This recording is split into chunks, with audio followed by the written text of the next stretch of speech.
اوكي قدمي نب برهانه إذا حفابيلو نيرو ناب مخادي كاب تقس كان تايو دوبنا كاين حنصص كاين الرقاقص جهو حيزو زلو إساسي زي الرقاقصنا كنفلطو زلنا إبز متصقون كميلو لنا كتعلم خلق جن إساسي እቲ ምክንያት ከዓ ኣብ ምድማር ምስ ኣብይ ኣርኢና ምክንያቱ እንድሕር ኢትዮጵያ ዕላማ ሃልዩካ ስለምንታይ ብዛዕባ ዶም ምሕፃፅ ትግደስ እቲ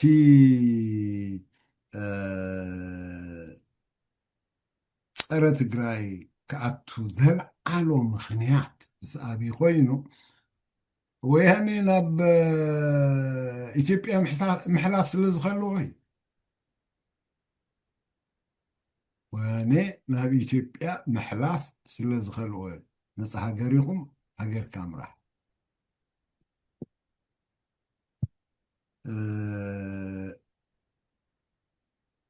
ንኢሳያሳዊ ምልኪ ከነልግሶ ስለዘይከኣልና ድማ እቲ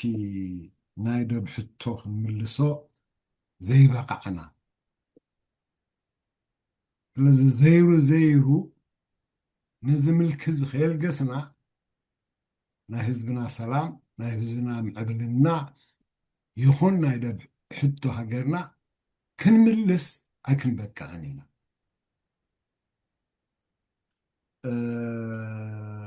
ንሱ ከዓ እቲ ደጋጊምና መገዱ ጠፊእና ኣሎ ዘብለና ዘሎ ምክንያት ብርሃነ ኢድካ ሓፍ ኣቢልካ ነርካ ብርሃነ ረዳ ዓቀይደ هو حفا بلانيرا مجن برانا محرتو دارجا خلو تزاريبون دي هو جي أنا دم الأدو نجار باي بالليل أنت نجار بس قلت أزدلي أنا ما نقاش لتزاربك هذا بعدين هذا بحال اللي كان ولا تكون وي حبيب كاسلش هذا عين الساسيس للساسة ساكا سيكون هذا هجراونا فترة الكاس وي هذا ሕብረተሰብ ኢኻ ብሓደ ዝነበርካ ክብለካ ዝኽእል እዚ ፈፂሙ ኣብ ታሽሙና ከነልክሶ ዘለና ሓሳብ እዩ እየ ዝወስዶ ኣነ ፈፂሙ ኩሉ መብዛሕትኡ ግዜ ብፍላይ እኳ ኣብዚ ብምዕራባዊ ኤርትራ ዘይኮነ እቶም ክልተ ዝሕመዩ ንሕና ሓደ ኢና ዶ ሓደ ኮና ዝበሃሉ እቶም ዓፋር ምስቶም ከውሳት ዝዛረቡ ዘለዉ እዚኦም ክልቲኦም ኣካላት እዮም ንነዚኦም ዓፋር እዮም ምስኦም ክቆስ ክእሉ እዮም ዝብል ኣዘራርባ ኣሎ እዚኦም ትግርኛ ዝዛረቡ ከዓ ምስ ተጋሩ ዳርጋ ሓደ እዮም ገለ ዝበሃል ዝረባ ኣሎ ቅድም ወላዶም ተጋሩ ምስ ኤርትራውያን ሓደ ባህሊ የብሎም ልክዕ ሓደ ዓይነት ቋንቋ እዮም ዝዛረቡ ሓደ ዓይነት ሳስዒት እዮም ዝስዕስዑ ሓደ ዓይነት ምግቢ እውን ክበልዑ ክእሉ እዮም እንጀራ ወይ እውን ኣብቲ ዶብ ተዳምፂካ ጥሕሎ ወዲ ጥሕሎ ዝበሃል ኣሎ እዝታት ዓይነት ከተምፅእ ትኽእል ኢኻ ካብኡ ሓሊፉ ግን ፈፂሙ ክራኸብ ዘይክእል ሕብረተሰብ እዩ ፈፂሙ ክራኸብ ዘይክእል እዩ እዞም ከወሳት ዘሎ ብኸመይ ናን ፖለቲካል ብዝኾነ መገዲ እስኪ ግለፆ እቲ ክራኸብ ኣይክእልን እዩ ንገዛእ ነፍሱ እቲ ሕብረተሰብ ኣብ ከወሳ ዘሎ ናይ ኤርትራ ብሕግን ስርዓትን ተመልሚዱ ዝዓበየ ሕብረተሰብ እዩ ኣብ ሓደ ገዛእ ደይውሰድ ደይኣምን ነናቱ ነናይ ገዛእ ነፍሱ መሬት ሒዙ ሓሪሱ ዝነበረ ሕብረተሰብ እዩ እንትርፎ ብደቡብ መፂኦም ከም በዓል ራስ ኣሉላ ነቲ ነገርቲ ፋሕ ከብልዎ ይመፁ ነይሮም ብዝተረፈ ኣብ ትግራይ እንተዳ ኸድካ ግን ብመስፈናዊ መግዛእቲ ዝተኣማመኑ ሕብረተሰብ እዩ ብንጉስ ብሃፀይ ብከምዚ ዓይነት ኣገባብ ዝነብሩ እዮም ስለዚ እዚ ከረኻኽበካ ኣይክእልን እዩ ፈፂሙ ከረኻኽበካ ኣይክእልን ሓደ ሕቶ ኣለዎ ብዙሕ መብዛሕትኡ ግዜ ብዙሕ ዘይንዛረበሉ ስለምንታይ ሕብረተሰብ ኤርትራ ነንሕዶ ኣስላማይን ክስታናይን ተባሂሉ ዘይተሓራረን ወይ ቀቢላ ንቀቢላ ዘይተሓራረን ስለምንታይ ዘይበኣስ ዘይዋጋእ ሓንቲ ንፈልጣ ናይ መንሽሙ ናይ ፅንዓ ደግላ እያ ነይራ እሳ ኸማን ብኩሉ ወገን ደይትፍቶ እያ ነይራ ደይትፍቶ እያ ነይራ ምዃን ንሳቶም ንሕና ኣሕዋት ኢና ባህልቲ እዮም ነይሮም ከማን ነነርዕዶም እዚ ንገዛ ነፍሱ ኣብ ትግራይ ዘይትረኽቦ ባህሊ እዩ ፈፂምካ ዘይትረኽቦ ባህሊ እዩ ስለዚ ኣነ ምስ ትግራይ ከተኣሳስሮ ኣይክእልን እየ ኤርትራ እዚ ኣብ ደቡብ ደሎ ኤርትራዊ ኣብ ሰሜን ደሎ ማለት እዚ ሰለስተ ኸበሳ ዝበሃል ሕብረተሰብ ቅድም ከላድም ሰለስተ ኸበሳ ብዙሕ ብሄራት ዘለዎ እዩ ውሽጡ ንገዛ ነፍሱ ጀበርቲ ኣለዎ ሳሆ ኣለዎ ሳሆ ብሳሆ እንኳን በብዓይነቶም ሳባ ሓንሳ ደብሪ መዳ ትረክብ ሓንሳ ዓሳውርታ ትረክብ ትግረ ኣለዎ ኩሉ ዚታት ኣለዎ እዚ ኸበሳ ንብሎ ንገዛ ነፍሱ ናይ ክርስቲያን ተዛረብቲ ወይ ድማ ናይ ትግርኛ ተዛረብቲ ጥራሕ ኣይኮነን ትመሬት ንገዛ ነፍሱ ስለዚ እዚ ኸማን ሓደ ካልእ መርኣያ እዩ ንሕና ምስኣቶም ብሓደ ክንከውን ዘይንኽእል ነገር እዩ ክኸውን ዘይክእል ነገር እዩ መስፍናዊ ዝኾነ ምሕደራ እንትርፈ ብደቡብ መፀንቲ ዘይኮይኑ ኣብ ከበሳ ዝነበረ መስፍናዊ ምሕደራ ኣይትርኢን ኢኻ ሬርሊ ትርኢ ትኸውን ምናልባት መግን ክሳብ ሕንቲ ይኮነን ስለዚ እዚ ከረኽበና ኣይክእልን እዩ እቲ ብሰሜን ደሎ ከዓ እዚ መሬት ናይ በዓል እቲ ብምዕራብ ደሎ ከዓ እዚ ናይ ታሽሙ ናይ በንዓምር ናይ ገለ ዝበሃል ዘረባታት ከዓ እሱ ከዓ ኣብ ዝገደደ እዩ ስለዚ ንሕናሲ መጀመርያ ከምዛ ብርሃነት በላ ጉዳይና ንፍታሕ ጉዳይና ንፍታሕ ሽዑ ድሌትና ክንዛረብ ክንገብር ንኽእል ኢና እንተቲ ኣብ ኢትዮጵያ ዘሎ ቁርቆስ ብወገን ትግራይ ዶ ብወገን ዋላ ኢሳያስ ዓቕሚ የብሉን ኤርትራ ናብ ኢትዮጵያ ክሕውሳ ፈፂሙ ዓቕሚ የብሉን ዋላ ዝበለ እንተበለ ዋላ ዝገበረ እንተገበረ ክትመፅኣሉ ዘይትኽእል ነገር እያ ብሓንቲ ክገብራ ዝኽእል ነቲ ሕብረተሰብ ኤርትራ ከዳኽም ጥራሕ ይስኽእል ኣዳኺሙ ኮምፕሊትሊ ኣዳቂቑ ከጥፍኦ እዩ ዝደሊ ካልእ ዋላ ሓንቲ ይኮነን ዝደሊ ዝተረፈ ናብ ኢትዮጵያ ሕውሳ ኢትዮጵያ ክትህሉ ኣለዋ መጀመርያ ሓንቲ ኢትዮጵያ ትበሃል ሃገር ክትህሉ ኣለዋ ኢትዮጵያ ትበሃል ሃገር ከዓ የላ ስለዚ እዚኣ እታ ነገር ማለት ንብርሃነ ክምላኣሉ ተዘይኮይኑ እስኪ ከጉድለሉ ኢለ ኣይኮንኩን ግን ብዘይብኡ ኣቡነ ዕስማን መፂ ኣሎ መርሓባ ዕስማን ያ ዑስማን እንኳዕ ድሓን መጻኻ ወዲ ኣለኹ ዘረባ እዚ ዘረባ እዚ ሕጂ ንዛረቦ ዘለና صراحكم مرحبا كما لهم كما يقولون ከመይ ኣለኻ ፅቡቕ ኣለና ثم علهم ወ ሰሚዕካ ኣለኻ اوكي እዚ مرحبا እዚ እዚ ዘረባ እዚ ቀደም ዝሓለፍናዮ እዩ ቀደም ዝሓለፍናዮ ስለዝኾነ ጽናሕ ብርሃነ ሕጂ ምፅኢና ነኖ የለውን ዋቁሎ ኢትዮጵያውያን እሞ ንሕና ከዓ ናብ ትግራይ ክንሕወስ የለን ናብ ትግራይ ከዓ ክመፁና እሱ ዝህረም እንድዩ እሱ ዳ ተሃሪሙ እንዲ ክንደይ ግዜ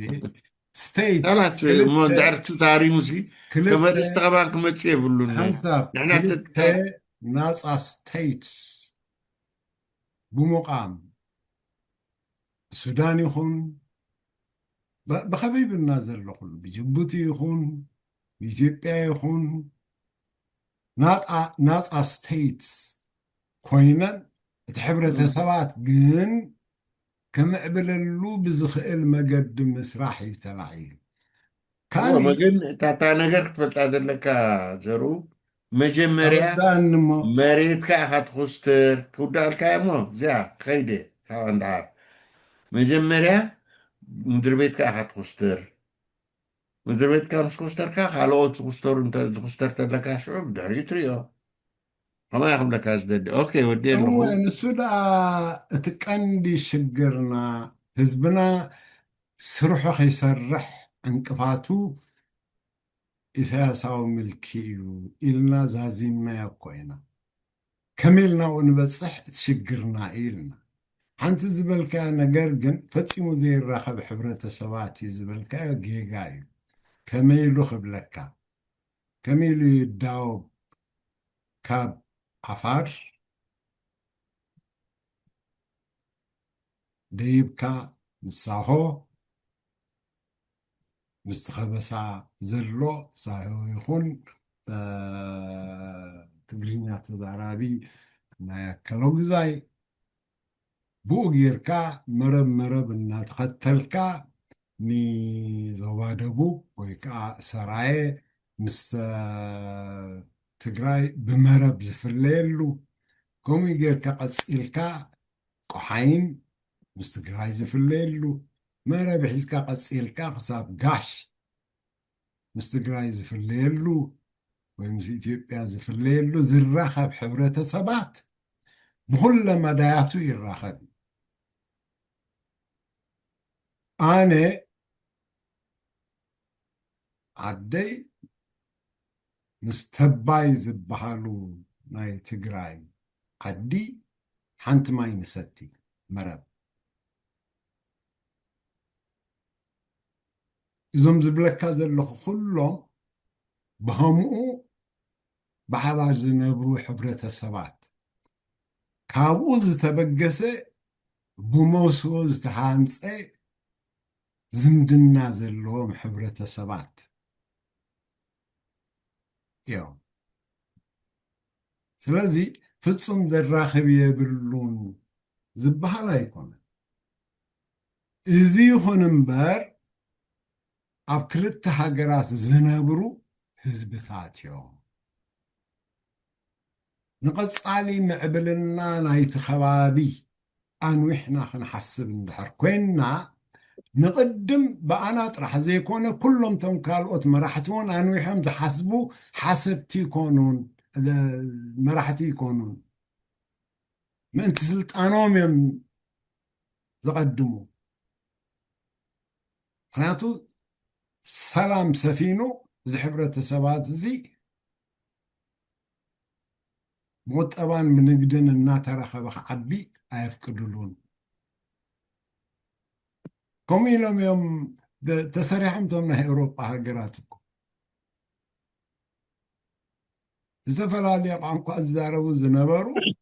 ناو حدو قانقو أنا تتقاللو إذا أنا بحدو قانقو قد تقاللو زي كالخا أخذ كم قانقو ما بتنزلون ستيتس كم تتقلصوص أنا حكوم زلو بوبي لهاجرات قيمو معبل النوم بقطبة أساسيروهم نابي يوروبيان يونيون بسيحهم زيتي مسرحناي معبل النام عليك سلازي نابزخن كيد ايخ علنا نطرح امبر فتصون زراخب يبلوني الكاز الزازة ما يكونن قبلك عيلي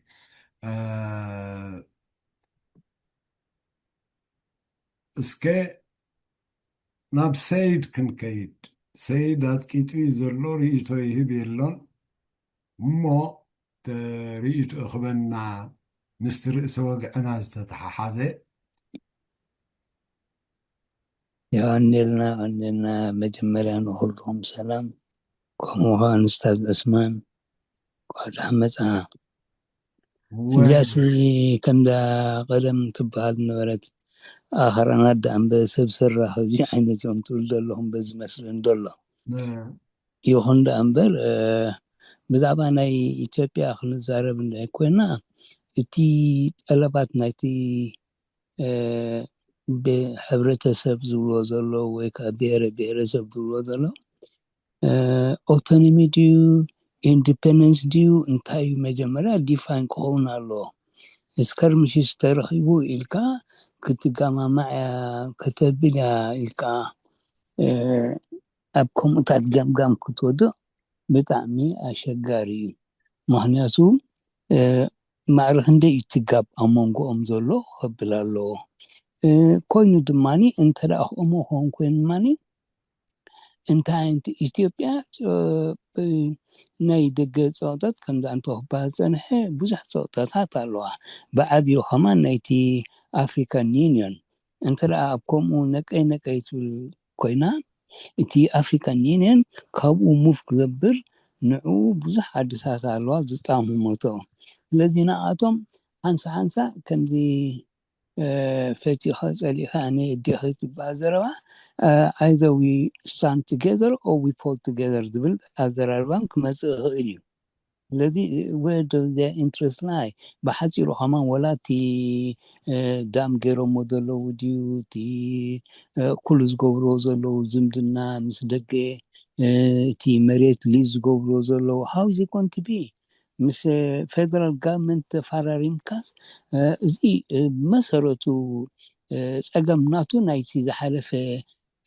30 ዓመት ወይ 27 ዓመት ብሕልፊቶም ቲፒኤልኤፍ ዶሚኔትድ ዝነበረሉ ናቱ ነፀብራ ናቱ ሃስያ እዩ ዝዝረአ ዘሎ ምክንያቱ ንሳቶም ሪኮንሳይል ገይሮም ነቲ ዝነበረ ወፅዓታት ኣብቲ ኩሉ ኢትዮጵያ ንዑ ኣድረሳ ክንዲ ዝገብሩ ብሓፂር መንገዲ ካብ ሕጂ ንኖ ኤትኒክ ፌደራልም ኤትኒክ ፌደራል ከዓ ከም ደይሰርሕ ኣብ በዓል ዩጎስላቪያ ኣብ ብዙሕ ዓድታት ተራእዩ ወላ እዩ ከማን ተረአ ኣፍሪካን ዝባ ኢሮፒያን ዩኒዮን እዩ እንግሊዝ ታይት ነራ we are part of Europe but we cannot be run by Europe በኤውሮጳውያን ከነብል ኣይኮነን ንሕና ታሪክ ዘለና ሰባት ፀሓይ ዘይዓርቦ ግዝኣት ዝነበረና ሰባት ኢና ኢሎም ብሱ ጥራይ ይኮነ ከምኡ ዘይኣክልካ ኮመንዌልዝ ኣሎ ከምዚ ጃንቶ ናይ ፈረንሳ ክጠቕሶ ፀኒሕካ ምክንያቱ part of the money of all the ex-commonwealth countries is related to the pound ስለዚ ቡያ ከዓኒ ኣብቲ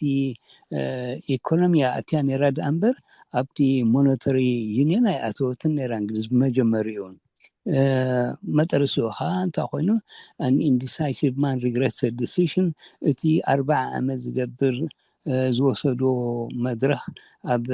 ኢሮፒያን ዩኒየን ክንኣቱ ኢሎም መጠርሲ እንታይ ኮይኑ ኣይዋፃእናን ኢሎም ወፅኦም ሕጂ እንደገና let's try to have a better relationship a better stable ሕጂ ሱኻኒ ናበይ ክመፅረ ኣብቲ ናይ ኢትዮጵያ እቲ ናይ ኢትዮጵያ ድማኒ እቲ ethnic federal ኣይካየደናን what is the best ኢሎም ዳ ኸዱ እንተዝብሉ ነይሮም ዳ ማሓሸ እምበር ካብኡ ተረፈ ግን እዚ ምስሓብ ክመፅእ ክእል እዩ መሳሒቡ ኸ እንታይ ነቲ ጎረባብቲ ንዓና ጥራይ ዘይኮነ ንብዙሓት ዓድታት ንኬንያ ይኹን ሶማልያ ይኹን ንሱዳን ንዓና እንታይ ፅልዋ የምፅእ ከዓ እዚ ኩልና ነናህና ኾነ ንዑ ዝግባእ ኣብቲ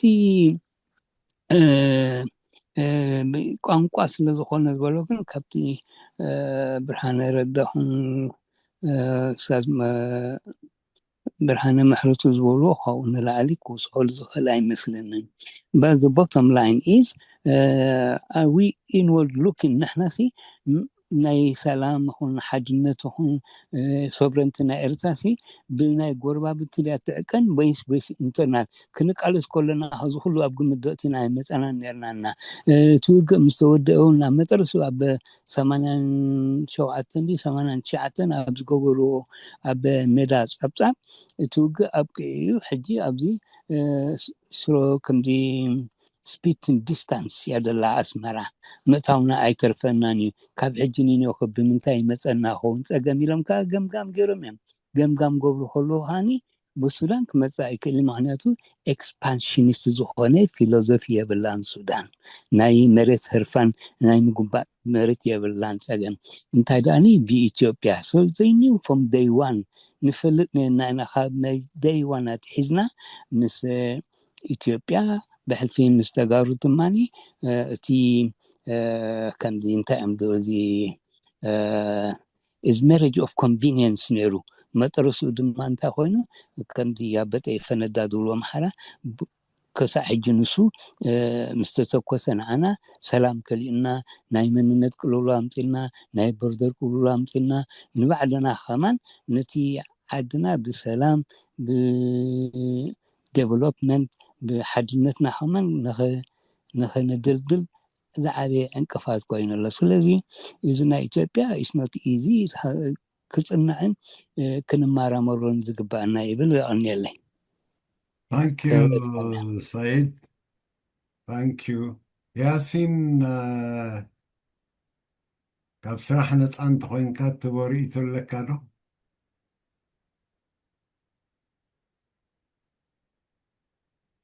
ياسين عاصمان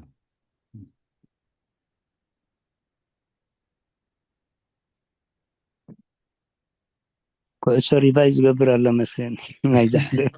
No, mostly الصراح يزهلو جن حجس ناس أخوان يلاقي حسيبه مبرهاتو اللي هادو مبرهاتو إن خومي يزقبر زلو مثلا ني هيسمعنا نار أما ناب الشاك مخادنا ناب عثمان نخيل عثمان أركب كلنا اللي هادو حقه يعني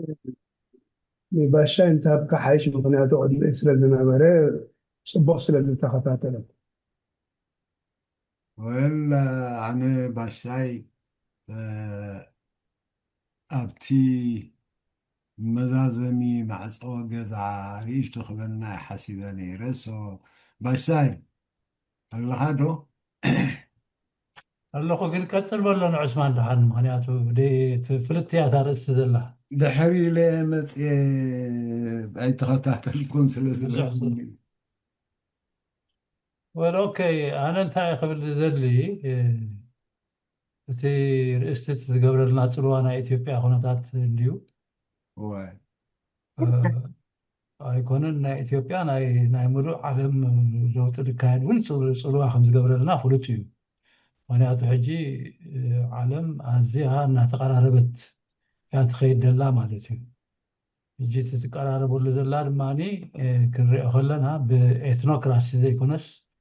ብቁጠባ እዩ ዝኸይድ ዘሎ ማለት እዩ ከመይ ጌርካ ኢኻ ቁጠባዊ ምዕባለ ተምፅእ እሞ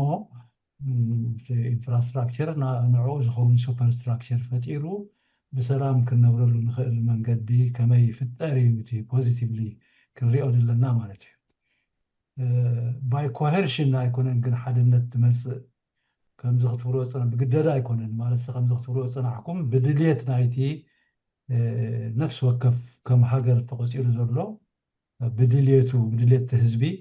ክኸውን ኣለዎ ብመስርሕ ክበፅሕ ዘለዎ ሕጂ ኣብ ኤሮጳ ይኹኑ ዋላ ኣብ ኣፍሪቃ እውን ከይተረፈ ሕጂ ንሓድነት እዮም ዝፅዕሩ ግን እንታይ ገብሩ ኣለዉ እንድሕር ነስተባሃለሎም ሃሊና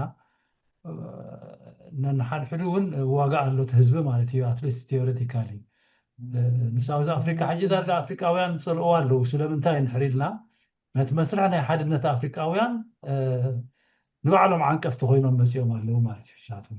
ስደተኛ ኢሎም ንሓደ ፀሊም ክሰግዎ ከለዉ እዚ ንባዕሉ የባእስ ኣሎ ማለት እዩ ንስኻትኩም ዓሌታውያን ኢኹም ኢሎም ተመሊሶም ይሃርምዎም ኣሎ ናይ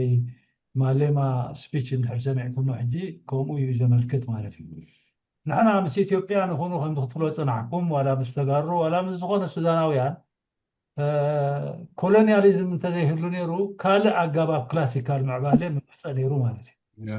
ግን ኮሎኒያሊዝም ስለ ዝመፀ ድማ ርእሱ ዝኸኣለ ሓደ ብርኪ ናይ ታሪክ ኮይኑ ማለት እዩ መግዛእቲ ዝፈጠሮ ሃገርነት ምስረት ክኢሉ እዚ ነቲ ሕውነታዊ መስርሕ የሃርሞ እዩ ማለት ኣይኮነን ነቲ ሃገራዊ ክልል ግን ፍልይ ዝበለ መልክዕ ይህቦ ማለት እዩ ብኡ ደረጃ ድማ ከምተን ዝገዛእካ ነበረ ሃገራት ዝፀልዎኦ ምዕባለ ናይ ነፍሲ ወከፍ ሃገር ይብሉ ማለት እዩ ሓንቲ እንግሊዝ ክትገዛእ ፀንሐት ሃገር ናይ እንግሊዝ ኣገባብ ምዕባለ ቁጠባዊ እንታይ በሃል ምዕባለ ኢንፍራስትራክቸር ይህልዋ ዋላ ሱፐርስትራክቸር ይህልዋ መብዛሕትኡ ግዜ ፓርላሜንታሪ ኮይኑ ክትረኽቦ ከማን እቲ ናይ እንግሊዝ ዝነበረ ናይ በዓል ካልኦት ኤሮጳውያን ከዓኒ ፕሬዚደንሻል ኮይኑ ትረኽቦ ማለት እዩ ብዙሕ ግዜ ማለት እዩ ስለዚ ንሕና ንባዕልና ከማን እንግሊዝ ስለ ዝመፀ ደድሕሪ ጥልያን ዳርጋ ናይቲ ድሕሪኡ ዝመፀ ናይ እንግሊዝ እውን ወሲድና ነርና ኢና ማለት እዩ ግን እቲ ዝበዝሕ ኢንፍራስትራክቸር ናትና ብጥልያን ዝተሰርሐ ስለ ዝኾነ ብጥልያን ዝተፀረናዮ ይበዝሕ ማለት እዩ ሕጂ ኣፍሪቃውያን ሃገራት እንታይ ዓይን ክገብራ ክፀላለዋ ከለዋ ነናሓድሕደን እዚ ዘይተርፍ ነገር ኮይኑ ክፀላለዋ ከለዋ እንታይ ዓይን ክገብራ ሕጂ ዘለዎ ነንድሕር ኢልና ከምታ እትብልዋ ድባዓልኩም ንመዓልቲ ከመይ ጌርና ናብ ሓድነት ንመፅእ ብመስርሕ ክኸይድ ዘለዎ ማለት እዩ ሕጂ እዚ ናብ ሓድነት ክንመፃሉ ንኽእል ግን ቫዮሌት ጌርና ኣይኮነን ናቱ መስርሕ ስለ ዘለዎ ነቲ مسرح نعو ساقيتنا كم زي ديكتاتور سجبرو زلو بديتهم حدا إنا دوبلها نت مسرح كي عارف كايو زي خا بزي دليت هزب سلز خونا دماني يتي حد كويناتات تشجرات مس فتوتخات باس كندي صقمات يفطر كم زلنايو كونتات مالتي ስለዚህ ኤትኖክራሲ ከም ደይዋፅእ ሓደ ተረዲእና ኣለና እዚ ኩሎም ሊቃውንቲ ናይ ዓለም ይኹኑ ናይ ኣፍሪካ ይዛረብዎ ኣለዉ ለይትን መዓልትን ይፅዕሩሉ ኣለዉ ምክንያቱ ምፍንጫል እንተደይ ኮይኑ መሊስካ ባእሲ ሕድሕድ ኩናት እንተደይ ኮይኑ ተመሊሱ ከይዱ ናብ እንዳታት ከይተረፈ ይኸኣቱ ናብ ዓዲ ዋላ ብኤርትራ ንድሕሪ ከይድና ሕጂ ተደኣ ናብ ዘርኣዊ ኩነታት ኣቲና እንደገና መፂስ ገዛ ዓዲ ክስቶ እንዳበለ ከምቲ ዝነበርና ቀደም ትዝክሩ እንድሕር ኮንኩም ናብ እንዳታት እዩ ዝኣቱ ማለት እዩ ንድሕሪት ይድምለስ ተደኣ ናብ ሃገርነት ገፅካ ትኸይድ ኮንካ ግን ናብ ሓድነት ብመስርዕ ትኸይድ ኮንካ ግን ቁጠባዊ ምዕባሌ እንዳገበርካ ንሱ ዝወልዶ ሓድነት እዩ ዝኸውን እሞ ብመስርሕ ናብ ሓድነት እንዳመፃእካ ትኸይድ ሰብ ምዃኑ ይርዳእካ ማለት እዩ ዝኾነ ይኹን ክጭቆን ኩሉ ሰብ ተሓልየሉ يحليلك بخمس من قدتي امباثي እንዳኾነ ይኸይድ ማለት ትራይ ሲምፓቲ ደይኮነስ ኤምፓቲ እንዳማዕበለ ይኸይድ ንርሑቕ ዝርከቡ ሃገራት ዝርከቡ ዝተወፅዑን ይሓልዩልናን ንሓልየሎምን ማለት እዩ ስለዚ ዮም ንሕና ክንቃለስ ከለና ዝሓልዩልና ሰባት ነይሮም ሕጂ እውን ክቃለሱ ከለዉ ንሕና ድማኒ ዋላ ተጨቂልና ከለና ንሓልየሎም ከም ዝማድና ጌርና ከዓ ንወስዶም ማለት እዩ ናይ ቃልሲ ዝማድና ጌርና ንወስዶም ማለት እዩ ስለዚ ኣፍሪካ ሕጂ ናብ ዝተቀራረበ ኩነታት ክትከደልና እሞ ክንዲ 54 ሃገራት ዝኾናሲ ካብኡ ንታሕቲ እውን ክኾናልና ኢና እንደልየን ዘለና ማለት እዩ ብካልእ ኣዘራርባ ከምቲ ክትብልዎ ፅናሕኩም ብነፃ ናብ ዝልቃሕ ዝበለና ክንከይድ እቲ ኣይደንቲቲ ናትና ዋላ ኤርትራዊ ይበል ዋላ ግብፃዊ ይበል ገለ ይበል ብዘየገድስ ግን ንሕና እቲ ቁጠባዊ ሰረት ምድሕር ተኣሳሲሩ ተዋሃሂዱ ናብ ድላ ኢና ከም ካሕድ በልና ንኸይድ ከምና ዩሮፕያን ዩኒዮን ንኸውን ማለት እዩ ከምቲ ዝብልዎ ፅናሕኩም ስለዚ እዚ ኩሉ ግዜ ነዛረበሉ ጉዳይ ስለዝኾነ ንሕና ሸጊርና ዘሎ ሕጂ እቶም ናይ ውሻጠ ፀገማት ዘለዉ እዮም ማለት እዩ እዚኣቶም ከይተፀርጉ ኣብዚኣቶም ንማታ እንድሕር ኮይንና ፀላእትና ኣይኮኑን በቲ ኤትኒካ ኣመኽኒና ሓደ ኮይና እንዳበልና ንዲክቴተርስ ከነማኸንየሎም እንድሕሪ ኮይንና ወይ ናብኣቶም ንፅጋዕ እንድሕር ኮይንና እዚኣ እያ ተፈላለያትና ዘላ እምበር ንሕና ወላ ሓንቲ ህዝባዊ ፍልሊ የብልናን ህዝባዊ እንታይ ይበሃል የብልናን ተሓላለይቲ ኢና ቅድሚ ሕጂ እውን ወላ ሃገር ከይተፈጥረ ከሎ ዝኸፍኦ ናብቶም ዘይከፍኦም ከይዱ እዩ ነታ ናዋርሕ ዝሕልፈን ማለት እዩ ሕጂ ናብ ቀውዒ ዝሰለጦም ሰባት እንድሕር ልዮም እቶም ቀውዒ ዘይሰለጦም ሰባት በንበጣ ድዩ ብውሕጅ ድዩ ብገለ ድርቂ ድዩ ክጥቅዑ ከለዉ ናብቲ ቀውዒ ድሓን ዘለዎ እትዋት ዘለዎ ቦታ ከይዶ ይሓልፍዎ ነተናዋርሕ ማለት እዩ ሓረካና ካብ ቦታኦም ይምለሱ ስለዚ እዚ ትናባባር ናይ ወዲሰብ ዝነበረ ቀደም ዘርከብናሉ ንሕና እዩ እውን ማለት እዩ ሓጋይ ኣይትቐውዕ እንታይ ፀባ ማይ ትፀውዕ ሓጋይ ኣይትቐውዕ ዝብሎ ዝነበሩ ድማኒ እንታይ እዩ ማለት እዩ ድርቂ ኣብ ዘለወሉ እዋን እንድሕር ንስኻ ክትቀውዕ ሆንካ ክትረኽበሉ ነገር የለን ሓሪር እዩ ኩሉ ማለት እዩ ፀማም እንተኮይኑ ሰብ ከዓ ይሰምዓካን እዩ እንታይ ክትፅዋዓሉ ኢኻ ማለት እዩ ወይ ምናልባት ከድካ ክትንክፎ ብትሕዞ ብምልክት ክትዛረቡ እንተደይ ኮይኑ ኣይሰምዓካን እዩ ማለት እዩ ስለዚ ንሕና ንገብሮ ክንፈልጥ ኣለና ሕጂ እውን እንተኾነ ስለምንታይ ኢና ተፈላይና ዘለና ብትኽክል ዲፋይን ንገብሮ የለና ስለምንታይ ኢና ኤርትራውያን ንክንድዛ ዓመታት ብሓባር ኣብ ታሕቲ መግዛእቲ ነርና 50-60 ዓመት ብጥልያን እንግሊዝ 10 ዓመት ኢትዮጵያ ከምኡ ካብዚ ኩሉ ከዓ ብቃልሲ 30 ዓመት ከዓኒ ወፂና ክነብቅዕሲ እንታይ ኮይና ኢና ሕጂ ንፈላለ ዘለና ክንብል ከለና ነዚኣ ዲፋይን ክንድንገብራ በታ ግብእቲ እንታይ ዓይነት መርገፅ ንሕዛ ኣለና ንድሕሪት ንጉተት ከም ዘለና በዓል መን እዮም ዝጉትትና ዘለዉ ከዓኒ ንዓኣቶም ክንዲ ብዓይኒ ቃልሲ ንሪኦምሲ ብዓይኒ ዓልየትነት ብዓይኒ ዝምድና ብኤትኖክራሲ ስለ ንሪኦም ሽግርና ክፍታሕ ይከኣል ፕሮብለምና እንድሕር ዘይፈሊጥናዮ ዝፈላለዩና ዘለዎ ኣካላት እንድሕር ዘይፈሊጥናዮም ከዓኒ ክቕፅል እቲ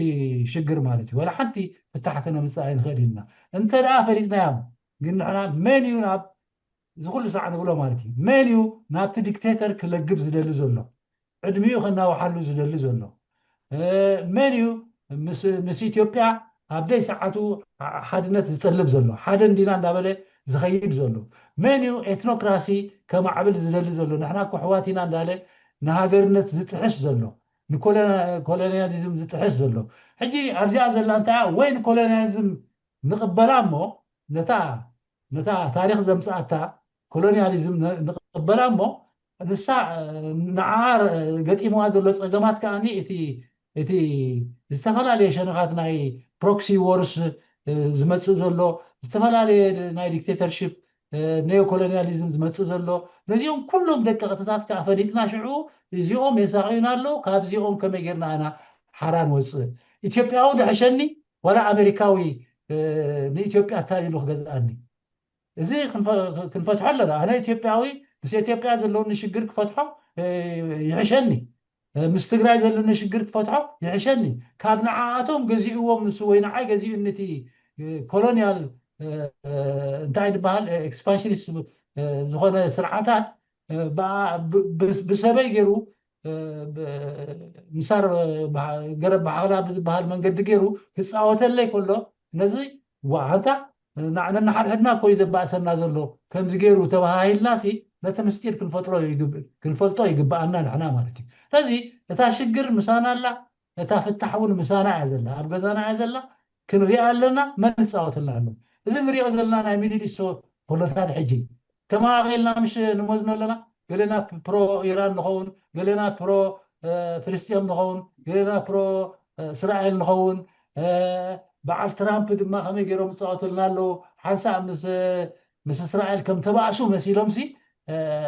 ከምዚ ተደገበልካ ይሕግዘካ ገለ መለታት ከምዚ ክትገብሩ ኣለኩም ኢሉ ኣልዕል ኣቢሉ ክዛረብ ከሎ ናቶም ዘይብታኽ ሰንሰለት ቃል ኪዳን እናሃለዎም ከሎ ኢንሰፐረብል ንዓ ኢንሰፐራብል ዝኾነ ነገር ከሎ ንዓና ግን ብቃላት ገይሮም ክፃወተልና ከለዉ ነዚ ምስጢር እዚ ክንፈልጦ ኣለና እብሉ ኣለዉ ሕጂ ዋላቶም እኽእልዮም ፈልጥዮም ንብሎም ኣካላት ኣብ ኣሜሪካ ዘለዎ ፅቡቅ መርገፅ ወሲዱ ኣሎ ትራምፕ ሕጂ ምክንያቱ ንስምዕታ ይህበሎ ናቲንያሁ ኢሎምሲ ክደናገሩ ከሎ ኣነ ብጣዕሚ ወላ ብፅቡቅ ክግምቶም ዝፀናሕኩ ሳይንቲስትስ ይገርመኒ ኖ ዋት ሃፐን ማለት ከምዚ ዝገብሩ ዘለዉ ብሓቂ ጠፊእዎም ዲስ በዓል ውሽጣዊ ሽግር እውን ኣለዎም ንሳቶም ውሽጣዊ ድሌት ኣለዎም ካልእ ነገር ኣለዎም ዕድሚ ናብ ዘብል ይወስደካ ማለት እዩ ስለዚ ንሕና ነዚ ኩሉ ምስጢራት ዝገብርዎ ዘለዉ ክንሪኦ ኣለና ማለት እዩ ካልኣይ ነገር ንሕና ዊ ሃቭ ቱ ቢ ኢንዲፐንደንት ማይንድ ክህልወና ኣለዎ ኣፍሪካውያን ከም ሃገር ደረጃ ይኹን ዋላ ከም ኣፍሪካ ደረጃ ኢንዲፐንደንት ዝኾነ ኣተሓሳስባ ክህልወና ኣሎ ክንነብር ንኽእል ኢና ሃብቲ ኣለና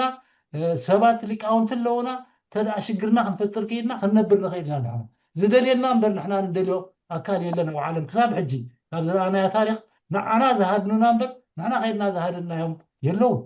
ስለዚ ንሕና ንዓና ዝሃድኑና ዘለዎ እንታይ እዮም ትሕዝቶ ስለ ዘለና እዮም እምሮና ግን ብግቡእ ዝሰርሕ ስለዘየለ ንትሕዝቶና ኣለልዩ ናብ ረብሓና ከም ዝውዕል ክገብሮ ኣይከኣለን ኣሎ እዚ እቲ ንዓና ክንፈልጦ ዝግባአና ብዝኾነ እንታይ ናብታ ርእስቲ ክንመፅእ ንሕር ኮይንና ይፀልወናን ፈረቓን ዘይፃላሎ ነገር የለን ሕጂ ይትረፍ ዶ ጎረቤትናሲ ዓለም እውን ሕጂ ብምፅልላው ትኸደሉ ዘላ ዝያዳ ካብ ናይ ቀደም ስለዝኾነ ይፀልወና ግን ነብስና ክንፈልጥ ኣለና እዚ ምስጢር እዚ ፈሊጥና ድማኒ ናብ ሰላማዊ ኣገባብ ከመይ ጌርና ብሰላማዊ ኣገባብ ሽግርና ንፈትሓሉ መንገዲ ክንወስድ ኣለና ውግእ ዝበሃል ነገር ክመፅእ ይኽእል እዩ በዞም ዲክቴተራት ግን ንሕና ኩሉ ግዜ ንውግእ ክንኩንን ኣለና ማለት እዩ መፂኡና ባዕሉ ነብስና ከነድሕን ንገብሮ ነገር ክህሉ ይኽእል እዩ ምናልባት ሓሊፉ ይነኣስ ይዕበ ከምዚ ናይ ቅድሚ ሕጂ መፂኡና እምበር ንሕና ኣይከድናዮም ትውግእ ከምኡ ዝኣመሰለ ክመፃና ይኽእል እዩ ከይፈተና ክንኣትዎ ንኽእል ነገራት ክህሉ ይኽእል እዩ ግን ሓይልና ኩሉ ግዜ ንሕና ብሰላማዊ መንገዲ ብፅፉፍ ኣገባብ ከመይ ጌርና ናብ ዝዓበየ ሓድነት ክንሰጋገር ከም ንኽእል እንዳሓሰብና እንድሕር ከድና ንፀልዎምን ንፀልውምና እዮም እሞ ኩሉ ግዜ ከየርሓቕናዮም ንዓኣቶም ብዝርዳእ መንገዲ ነቲ ኮንሰፕትስ ተረዲእና ነቲ ዓለም ዝገብረና ዘሎ ነገር ተረዲእና እንድሕር ከድና بدحان كنقلاقل نخيل ينازل لأني عبزي أجل انتهى لا ناي كبيسة تسفانت كل جزء كان سبارقنا يقولون تسفى كل شع ود سب بتسفى وزنبر مالتيو حماة راي كن حاسبي بلنا صبق كاب إثيوبياويان كمسخ خيليو كاب وشتي إثيوبيا زلو حبرة سوات صبق كمسخ خيليو زي أتوم بعلمنكم مخانم على لينا أزمادنا خنقبرهم كم زقبانا ناي كارسي ملافنتنا خنقبرهم كم زقبانا أب قمة النعتنا خنقال سالنا بسودان زلون كمو بميدل إيست زلون كمو كاور حنا ما هم دابلنا أدماني أب عالم زلون نجارات أب قمة النعتنا نحركتنا hopefully إذا زلنا مدرخ هذا نجار كولدنا يخولديو مخنيات عالم تحقون يا زلا فتينا صلينا ما حدا لوط خمسي جن كل جزء ناي لوط جزء تشجر مريري زخون مالتي that's why the transition كأني كل شع مريري ويكا ميسي يو حلق زبلايو فش زبلايو زبلو بو مخنياتهم زي سلاذ صنعون سلاذ فلتون يمكم زبلو زلو بتكبر كأني ريول لنا حجي كنستاجر عالم كتستاجر كلا استقام يمسأله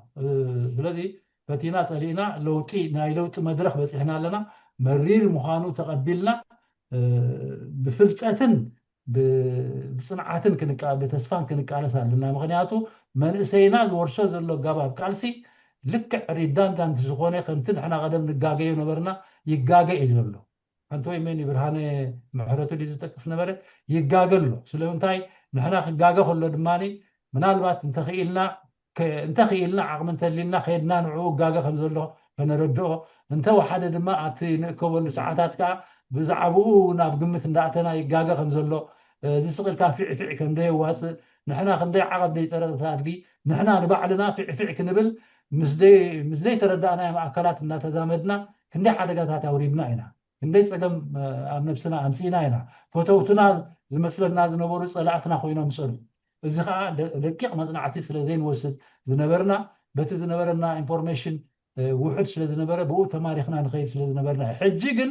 ኣብ ኢድና ትመፃና ኣላታ ኢንፎርሜሽን ኣብዛ ፃብዕና ትመፃና ኣላ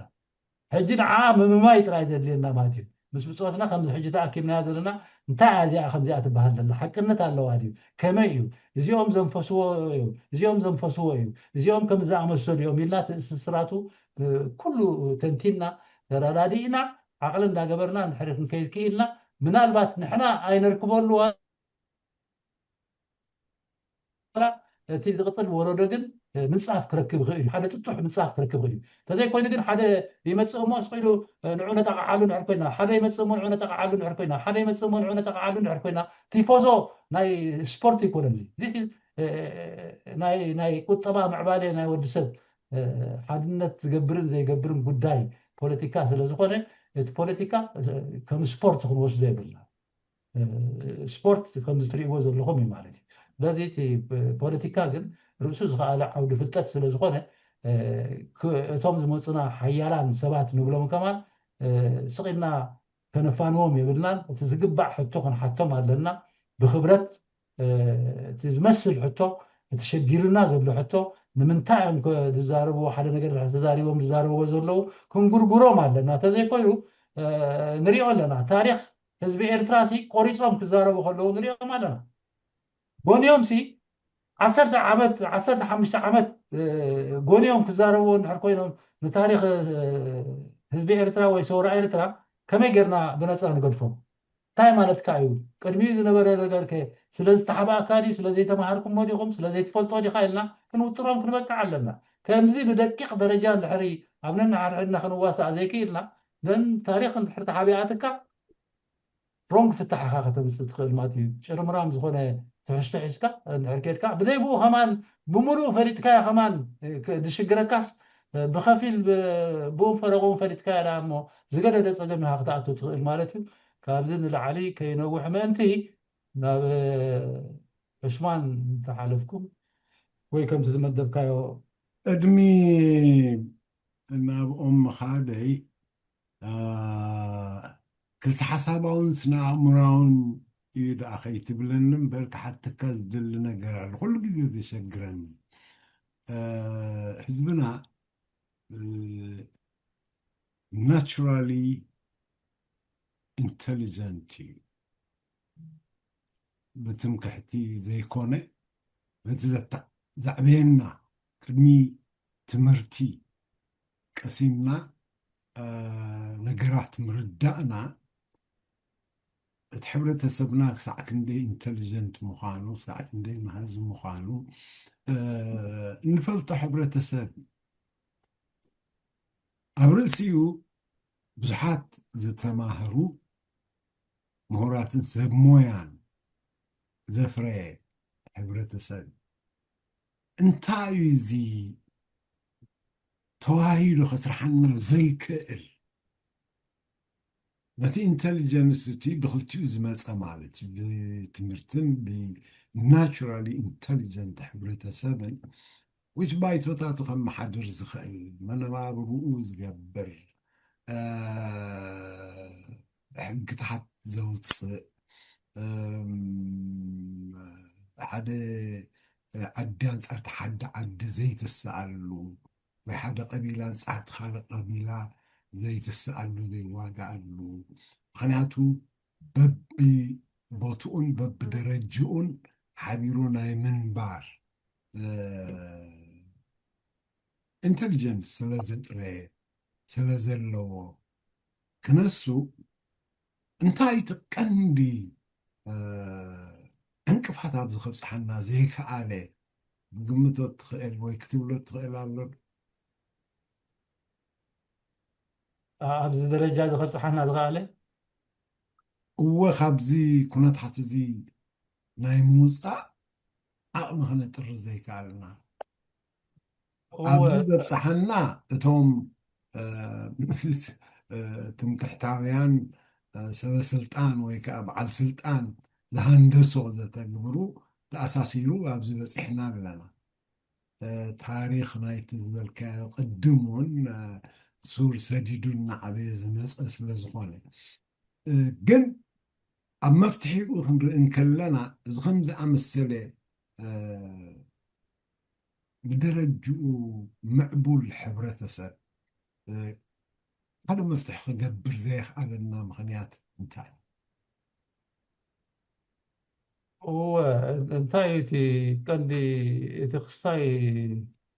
ኣብቲ ፍልስፍና እንድሕር ኣቲና ብዙሕ ዘይምስምማዕ ፍጥር እንዳኾነ እምበር እቲ ሰብ ድማኒ ሓደ ነገር ይመሃር እሞ دحراي كأني أتسدت مسأنا دما نابكال نتتما هيروز صلحن أزنع وز صلحن قديفو دما نابكال زنباليس لذا أتوي نعملت أنا بتعزب تيكري أقول له بزحت ميدا نيرناس على ناي سوشيال ديفلوبمنت قباب معبالي تقبلنا خنكيد سنحنا دحرنا بزم عربة عالم بس مسانا دارجا مبزحتنا نبيع زنبيلنا نبتم عرباوي yes قباب الردا أنا يتحبل تسب دارجا مسوم تطونا مبال من قدي وسيدنا حجي كمزي أنا حرح عليك زي يقولوا إيه كمزي أبطاتنا يقولوا عدين غير خاي عدخا زبح النجر نخيل دمونتنا يكعرس مسرح نرسع فلسفنا ناي فيجن نديو مجم نتاي كخوني صباح نديو زبل حجي ميت بميتي اختعمنو لك مالت يكون ولا ماركسيزم لينيزم حجي ميت بميتي كنا نساتهم ميت بميتي نتناتهم فلسفنا يعني ماركسن انجلسن اي امنون مخنياتون تعملهم زي ما مرحن تكباري لنا كابز زلو خناتات مالتي guide for action ينبري دوغما يكونن نزل عالم كم زل وقت وصلوا لكم عالم كتغير كلا تفلسفنا دماغ غير خيري مالتي حجينا احنا من البات كم سبلو زلخا انتليجنس كوينا وي كان عبلات كوينا هم قصرا نحر كوينا ايرترا نفسنا مخنيات له سغينا بعلنا بتفطر ناسي تملنا خاطم اثيوبيان نبلص وي كاب سودان نبلص وي كاب بخون تالا اكل كاب شمال دي كاب غلدي نبلص لزغنا ايكوننا ግን على نجار زجت أمنا نجار الله مالتيو بتاريخ زرخبنا نجار الله مالتي عب تاريخ أو معبالي إن كيد كلنا خم حاجة نحن قعدت كلنا تجابا معتوت اندي تنجر متشم قواسوت نخون شبخ ساقم نخون قوام عدن قبر كاب حدنا وحدا غيكدنا عدن فتر دحراي كباب نفتر كم دابلنا كم حيلنا نعم مسفنነት كساي نقبر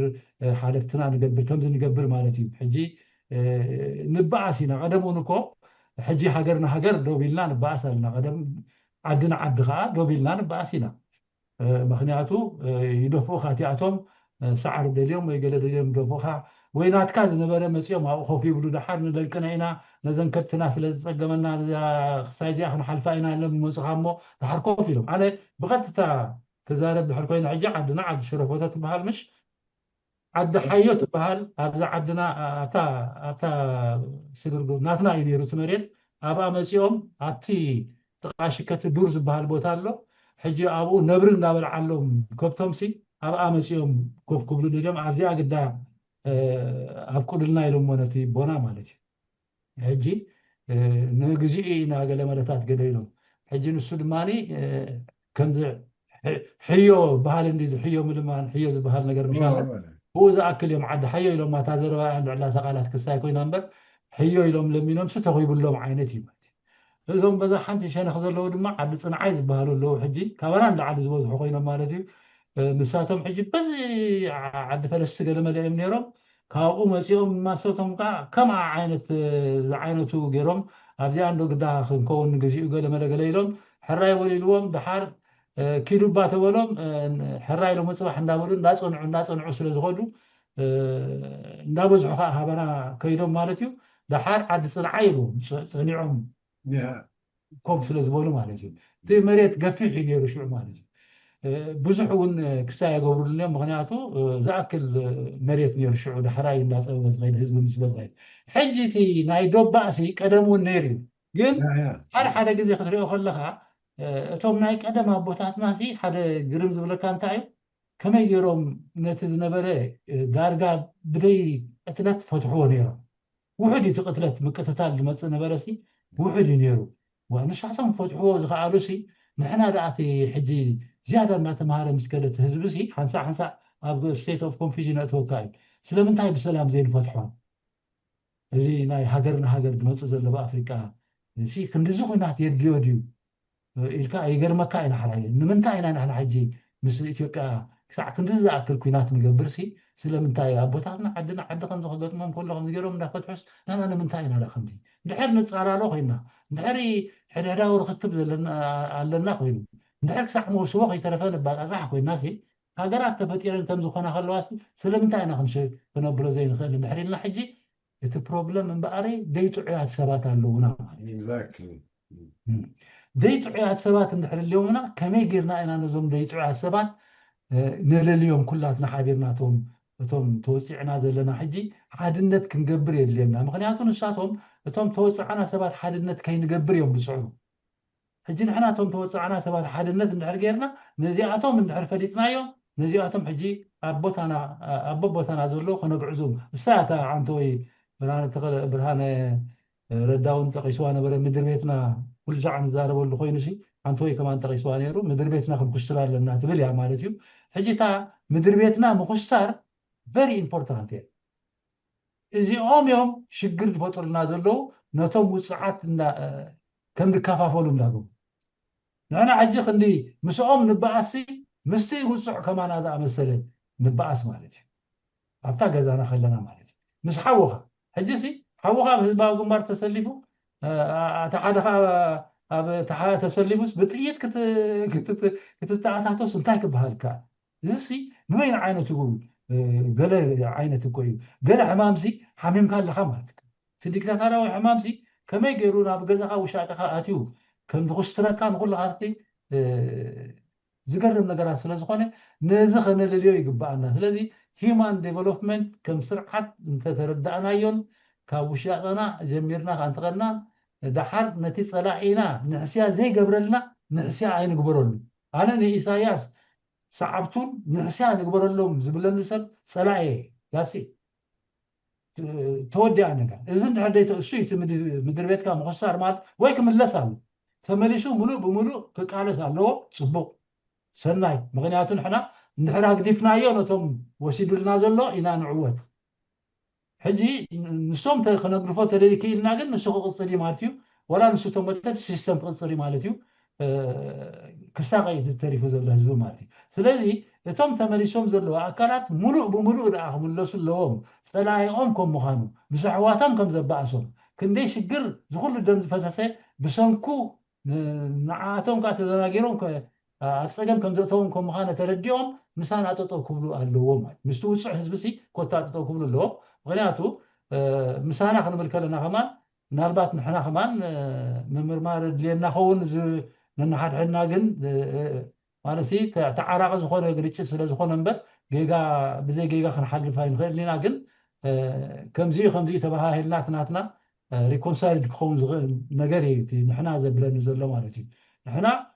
ክብል ከለኹ እንታይ ማለት እየ ነዚ ስርዓት እዚ ፀንቂቕና ደይናትና ምዃኑ ኣይናትናን ኢኻ ክንብሎ ኣለና ማለት እዩ ዳስ እዚ እንተድልይዎ ቦታ ቦትኡ ክኸይድ ኣሎ እንተደልይዎ ከዓ ክሰዓር እቲ መጎተሲ ናይ ምስዓዓር ጉዳይ እዩ እምበር ናይ ምትዕራቅ ጉዳይ ኣይኮነን ናይ ምዝታይ ጉዳይ ኣይኮነን ኣነ ምስ ኢሳያስ ክዝትየ እሞ ክዕርየ እየ ዝብለኒ ሰብ እንድሕር ልየ ኣነ ፍፁም ክኸውን ዘይክእል ስለ ዝኾነ ኪድ ምስኡ ክፅጋዕ ተደሊኻ ምስኡ ክትዝትፍ እንድሕር ደሊኻ ከይድ እየ ዝብሎ እምበሪ ከምኡ ዝብሉ ኣለዉ እዚ ደንቤና ሕጂ እንድሕሪ ኣብይ ፀዊዕኒ እንድሕሪ ሓደ ዲክተተር እንድሕሪ ኢሳያስ ፀዊዕኒ ምስኡ ክዝትየ ምስኡ ክገብር እየ ዝብል ሰብ እንታይ ኣለዎ ዲ ዘተ ኢልካ ዘረባሲ እንዳ ሰይጣን ኣይተኣቱን ኢኻ ምስ ሰይጣን ዘቲኻሲ እንታይ ካሞ ክትረክብ ድሕሪ ሰይጣን እዩ እዚ ኢልካ ብኩሉ መንገዲ ዲፋይን ጌርካ ተወዲኣታ ነገር መዛቲት መሊኦም ኣለውካ ምስኦም ዘቲኻ ሓይልካ ከተዕንትር ዘይከኣልካስ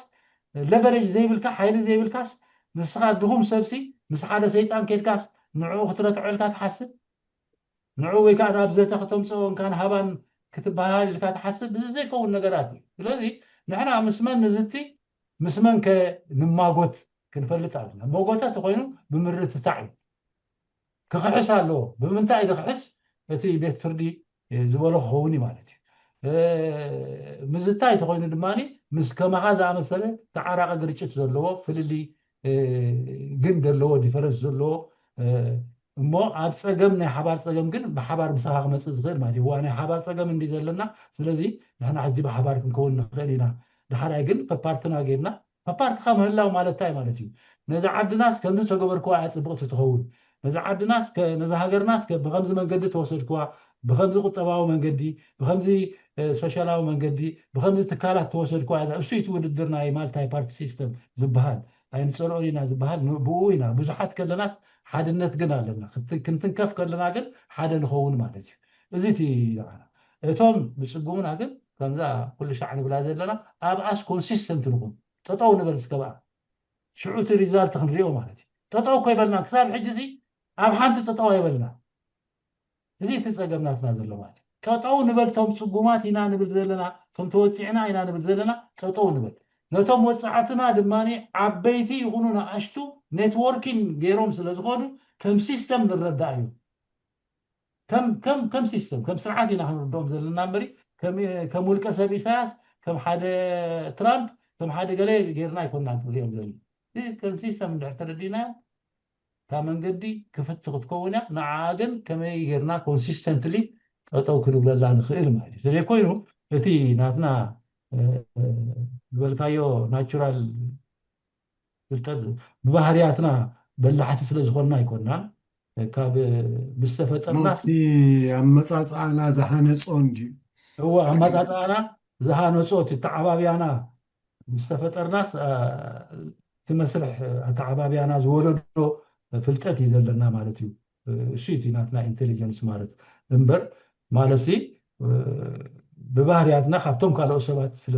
ስለንብልፅ ኣይኮንናን ሂስቶሪካሊ ግን ይቅድሙና ወይ ንቅድሞም ከምኡ እዩ ኤሮጳውያን ስለቀዲሞምና ዘለዉ ሕጂ ብምዕባለ እዮም ቀዲሞምና እምበር ከም ሰብ መጠን ካባና ስለዝበልፁ ኣይኮኑን ግን ብምዕባለ ሂስቶሪካሊ ንሶም ዝሓለፈዎ መስርሕ ካልእ እዩ ነይሩ ማለት እዩ ሕጂ ቀደም ንሶም ዝሓለፈዎ ክላሲካል ዝኾነ መንገዲ ነይሩ ተዓባብያ ሃገርነት ክመፅእ ከሎ ድሓር ግን ሕጂ ፈትዮም ከይፈተው ከምቲ ዓንተወይ ትብሎ ነበርኩም ማልታይ ኤትኒክ እንዳኾነ ከይዱ ከምዚ ናይ ስዊዘርላንድ ከምዚ ናይ ጀርመን ከለዉ ኣውስትራልያ ዘሎ ገለ ዘሎ ትብልዎም ዘለኹም እንዳተፈላለየ ሕጂ እሞ ከዓኒ ኣፀቢቑ ማልታይ ብፍላይ በዓል ኣውስትራልያ በዓል ኣሜሪካ በዓል ካናዳ እዚአን ክንሪአን ድሕር ኮይና እዚአን በዓል ኒውዚላንድ በዓል እዚኦም ከምዚኦም ዝኣምሰሉ ብፍላይ ክንሪኦም እንድሕር ኮይና ኣፀቢቖም ናይ ዓለም ሙሉእ ዘርእታት ኮፍ ኣቢሉ ሒዙ ዘሎ እዩ ማለት እዩ ናትና ሕጂ እቲ ሃገራዊ ፅንዓትና ኣፀቢቑ ከይፀዓየ ከሎ ሃገርነትና ናትና እንድሕር ክትዝክሩ ኮንኩም ሕጂ ኩሎም ብዙሓት ዘርእታት እዮም ኣብ ኤርትራ ነይሮም ዓረብ ነይሮምና ጣልያን ነይሮምና መሰረታውያን እዮም እንግሊዝ ነይሮምና ህንዲ እዚ ኩሉ ቦንዳታት ናይ ክዳውንቲ ናይ ህንዲ ባይናን ይብለዎም ነይሩ ባይናን ገዛ ባይናን ንብሎ ነበርና እቲ ኩሉ ቦንዳታት እዞም ኩሎም ሰፈይቲ ክዳን ካብኡ እዮም እቲ ቦንዳ ዝገዝኡ ካብቶም ህንዲ ካብኦም ኣምፂኦም እዮም ድሓር ንዓና ዓቂኖም ዝሰፊልና ማለት እዩ ዝነበሩ ማለት እዩ ሕጂ እዞም ኩሎም እንዳሃለዉ ከለዉ ግን ብሰላም ነብሩ ነይሮም እኮ ወላ ሲቲዘንሽፕ ከይሃብናዮም ወረቐት ከይሃብናዮም ስቕሎም ተሰዲዶም በዓሎም ዝመፁ እዮም ካብ ዓዶም ንሕና ተቐቢልናዮም ወላ ሓንቲ ንብሎም ኣይነበርና ነብሩ ነይሮም እዚ ኩሉ ቅጥዕታት ከማን ኣይወፀን ነይሩ ማለት እዩ ግን ሽግር ድመፀ እንታይ እዩ ብጠበንጃ ምስ ኣተውና ኢትዮጵያ ዝለኣኸ ልኢኾ ምስ ኣተውና እዚታት እዩ ትሽግር መፅኡ እምበር ወላ ምስ ኢትዮጵያ እውን ሽግር ኣይንፈጠርና ነርና ክንደይ ኣምሓራ እዮም ነይሮም ኣብ ኤርትራ እዚ ክበሃሉ ዝኽእሉ እዮም ብዙሓት እዮም ነይሮም ዝሃብቶሙ እዚ ኩሉ እንዳ በዓል ጉርጃ ካሳ ኣምሓር እዮም ሃብታማት ዝነበሩ ማለት እዚኣቶም ኩሎም ክንደይ ተጋሩ ነይሮም ሃብታማት ብሙሉኣቶም ማለት እዩ መን ተዛሪብዎ ዋላ ሓደ ኣይናይ ነይሩ ደኣ ንሕና ኣነሲ ኣቦይሲ ወዲ 17 ከሎ ወዲ 14 ከሎ እዩ መስመራ ወሲዩ 14 ከሎ ወሲዩ 17 ኣብ ዓድኻ ከድካ ኢኻ ትምርዖ ናብ ዓዲ መፅኡ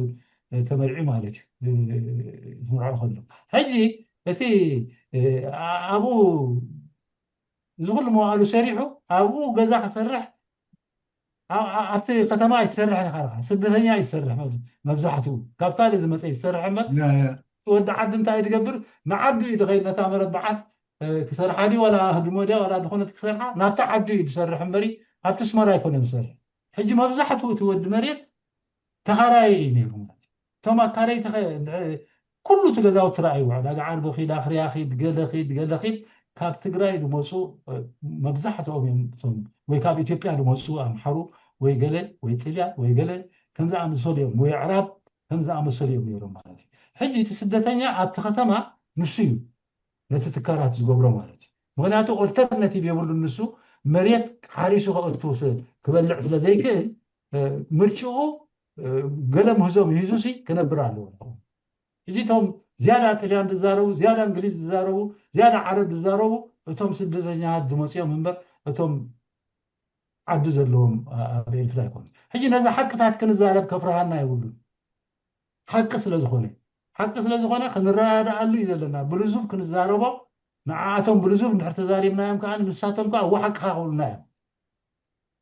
ምክንያቱ ንሕና ብናህሪ ክድ እንታይ ኣለካ ዝኻ እንታይ ዓዲ ኣለካ ኣብዚ እንታይ ኣለካ ኺድ ናይ ኣቦኻዶ ናይ ኣዴኻዶ እንድሕር ንብሎም ኮይንና ግን ንሳቶም ከዓ ሪኣክት ክገብሩ ከለዉ ኔጋቲቭ ሊዮም ሪኣክት ክገብሩ ማለት እዩ እዚ ስለዚ እቲ ኣፕሮች ኢዝ ቨሪ ኢምፖርታንት እቲ ሃገርነት ድማኒ ብፅቡቕ ኣፕሮችን ብፅቡቕ ታሪካዊ ምርድዳእን እዩ ክህነፅ ስለዚ ንሕና ኣብ ኤርትራውነትና ኣሚንና ነቶም ደቂ ሃገርና ካብ ድመፀ ይምፅኡ ብዘይገድስ ደቂ ሃገርና ከም ምዃኖም ነቶም ኣብኡ ተወሊዶም ዝዓበዩ ኩሉ ነገራት ኣብ ምዕባለ ዝሳተፉ ዘለዉ ድማ ደቂ ሃገርና ምዃኖም ኣሚንና እዚ ሕውነት እዚ ኣፅዒና እቲ ዝብድለና ዘሎ ዝመቃቐለና ዘሎ ስርዓት ብደይ ንሕስያ ብደይ እንታይ ይበሃል ምክንያት ፀራሪግና እንድሕር ኣብ ሓደ ደረጃ ክንበፅሕ ክኢልና ኢትዮጵያውያን ፀላእትና ይኮኑ ተጋሩ ድዮም ወላ ፀላእትና ይኮኑ ሱዳናውያን ፀላእትና ይኮኑ ዓንዲርና ኣሎ እንዲና ኩሉ ነቲ ኢትዮጵያ እኮ ከይድና ዓንዲርና ኣሎ እኮ ኢና ምሸገረሉ ነቲ ሱዳን እኮ ዓንዲርና ኣሎ ኢና እኮ ሓቲቶምና ድዮም ሱዳን እንታይ ዶ ኢሎም እኮ ሓተትና ተስሪሒ ጥራሕ ኢና ነውፅእ ተወዲኣ نبأسهم نيرنا بالعكس نبأسهم باش نحنا نجنا نلاقصلهم قال ملتات نيرنا مالتي سلازي نحنا انا حدا امحراجي كما ادقي خيترفق وين نزارب نيرنا نقمتو نيرنا زي بحالي نحنا انا ايطاليان زربا زلمدناس او كتماس ወይ ሓደ ነገር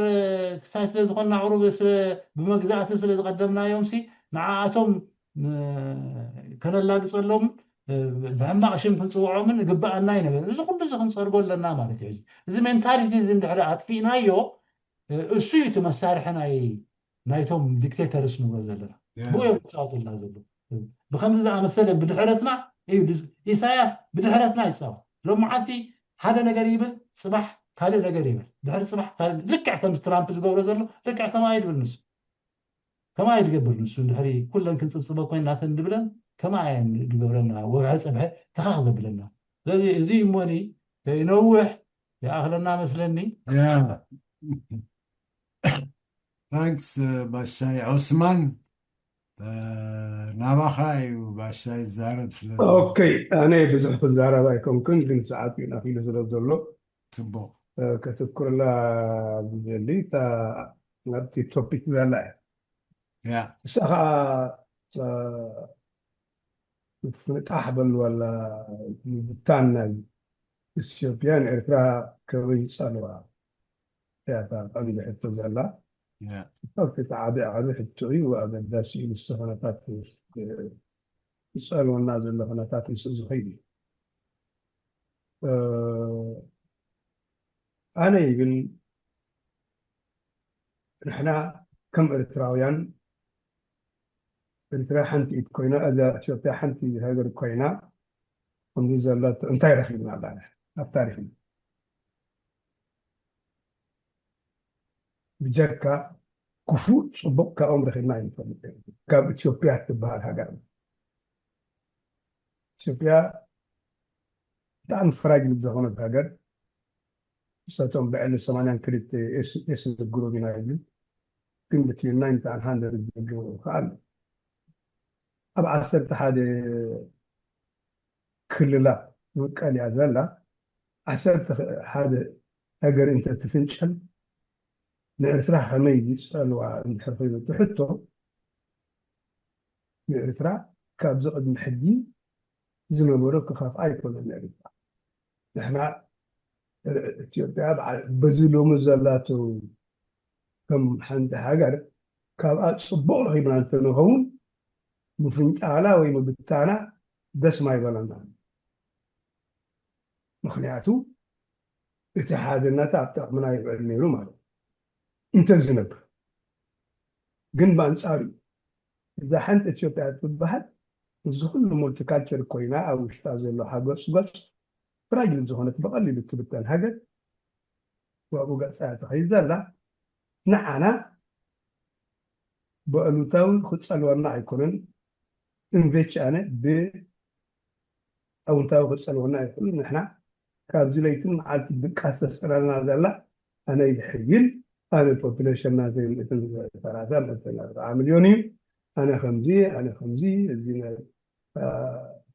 أنت سنة إرتراز تكحد كوركم هي بحرهم كورسد عشان نعطيه بك أستغل أنا ذلا بنفس أنت تشاقل فحفح إلى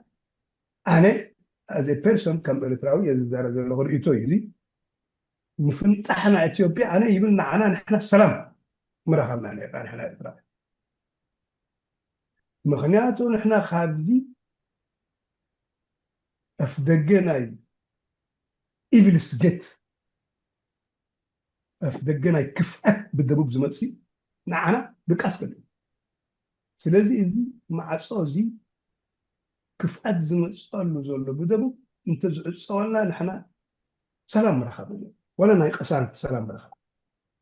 أنا انتهي بسنة راح تشوف حنت هذا تهون ولا عسرت غلط هذا تهون أنا خمر دراون تاني سنة بيت أنا تبتين عسرت هذا انت زهون من البات أنا في سلام يركب ومس عسرت هذا هجرات أركب نتيجة حدش وينه أنا أتوقع حد يتكوينا إلى ليتم عسل صلوا زجبر الله مخناتي بالله ليتبتات أنت كأنك مسحنت هجر أركب نت ولا زمدنا جرا له عسرت خالد هجرات كانوا يمسون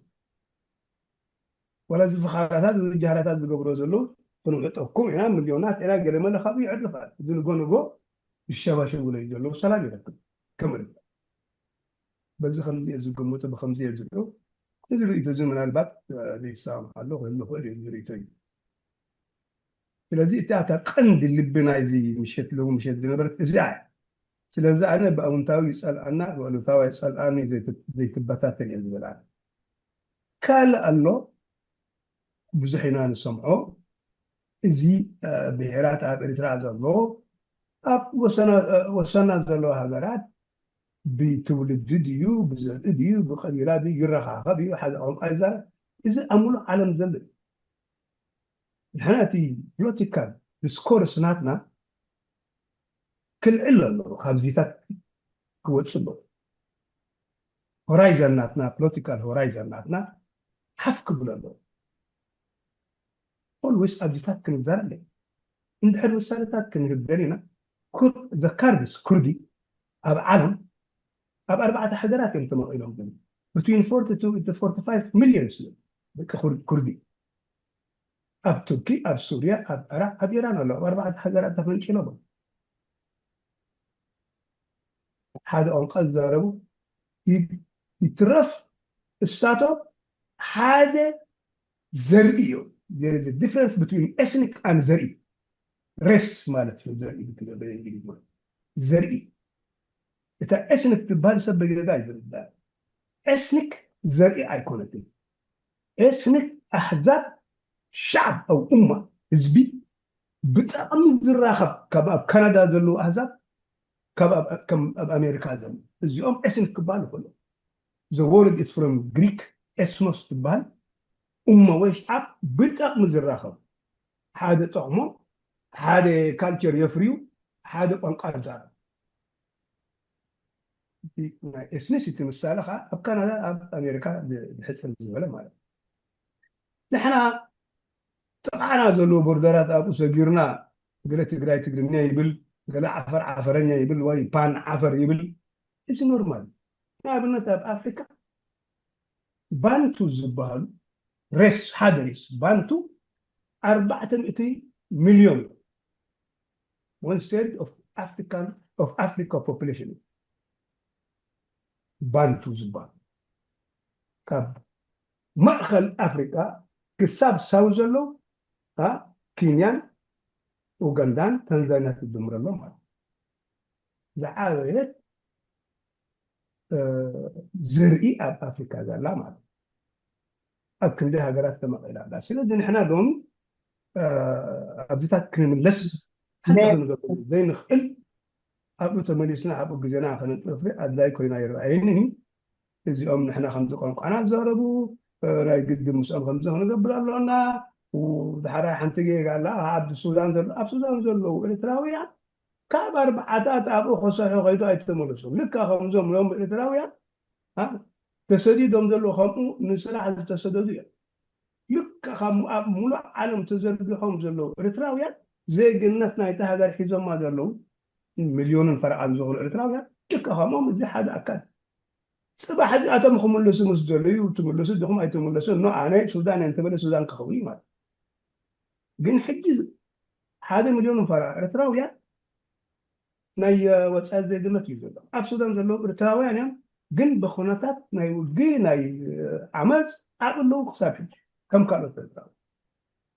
ስለዚ ትግሬ ዝዛረቡ ምስ ሱዳን እዮም እሞ ኣብ ምስ ኤርትራ ዘለዉ ትግሬ ክራኸብሉ እዚ ጌጋ እዚ ምንፅፃር እዚ ኣብ ቦትኡ የለን ይብል ኣነ ምክንያቱ ብዙሕ ስለ ዝሰምዓ እዚኣ ማለት ዓፈር ኣብ ኤርትራ ዘሎ ምስ ዓፈር ኣብ ኢትዮጵያ ዘሎ ሓደ ቀቢላ እዩ ክልተ ሰለስተ ቀቢላ ኩለን ዓፈር ኣብ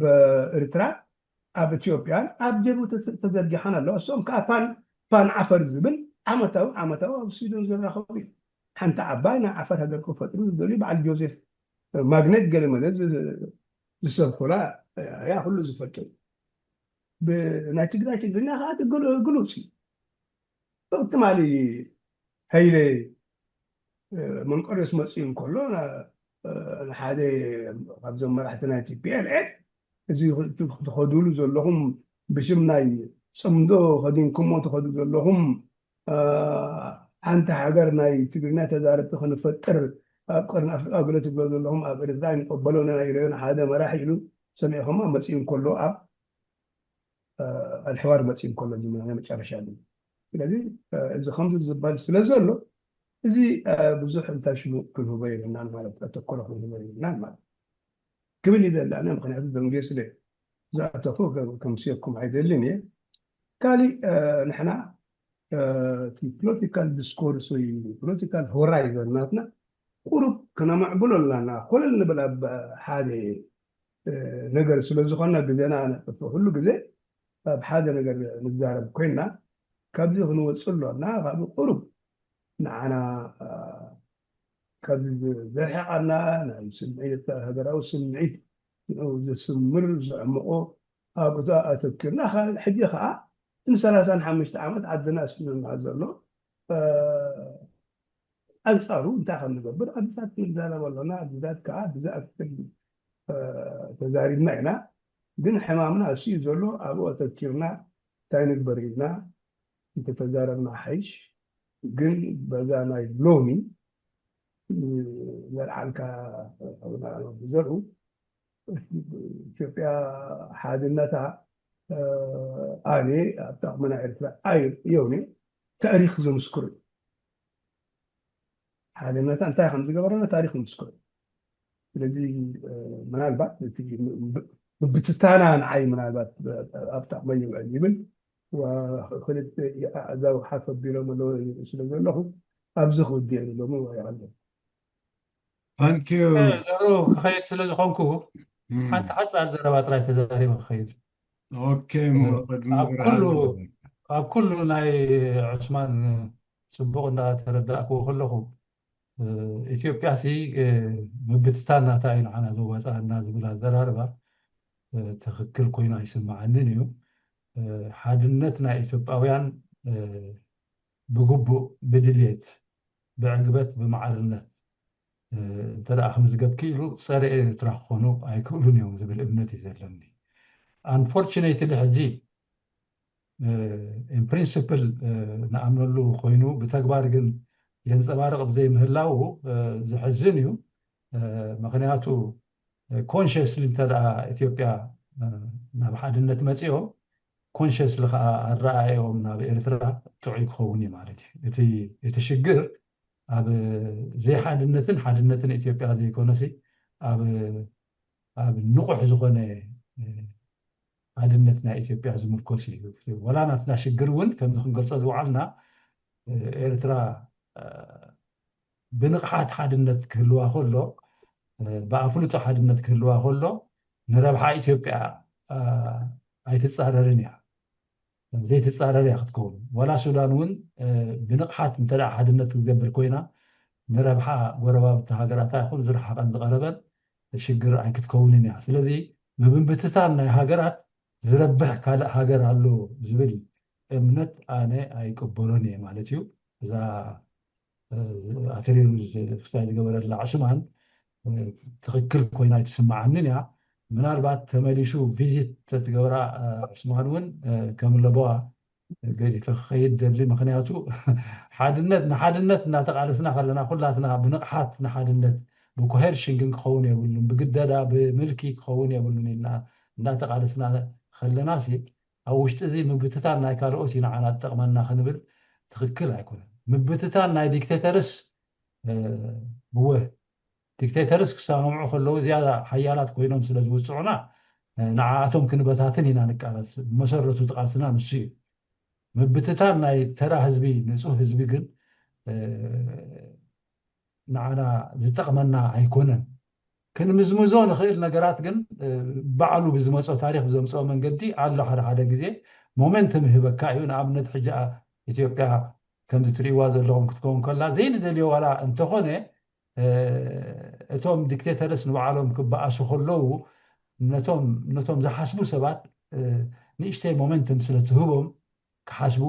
ሓድነት ክገብሩ ንኣብነት ከታልሉ ከለዉ ሰውና ውግእ ክደልዩ ከለዉ ውግእ ኣይንደልን ክብሉ እቶም ካልኦት ውፅዓት ህዝብታት ዕድል ይህቦም ማለት እዩ ኢትዮጵያ ሕጂ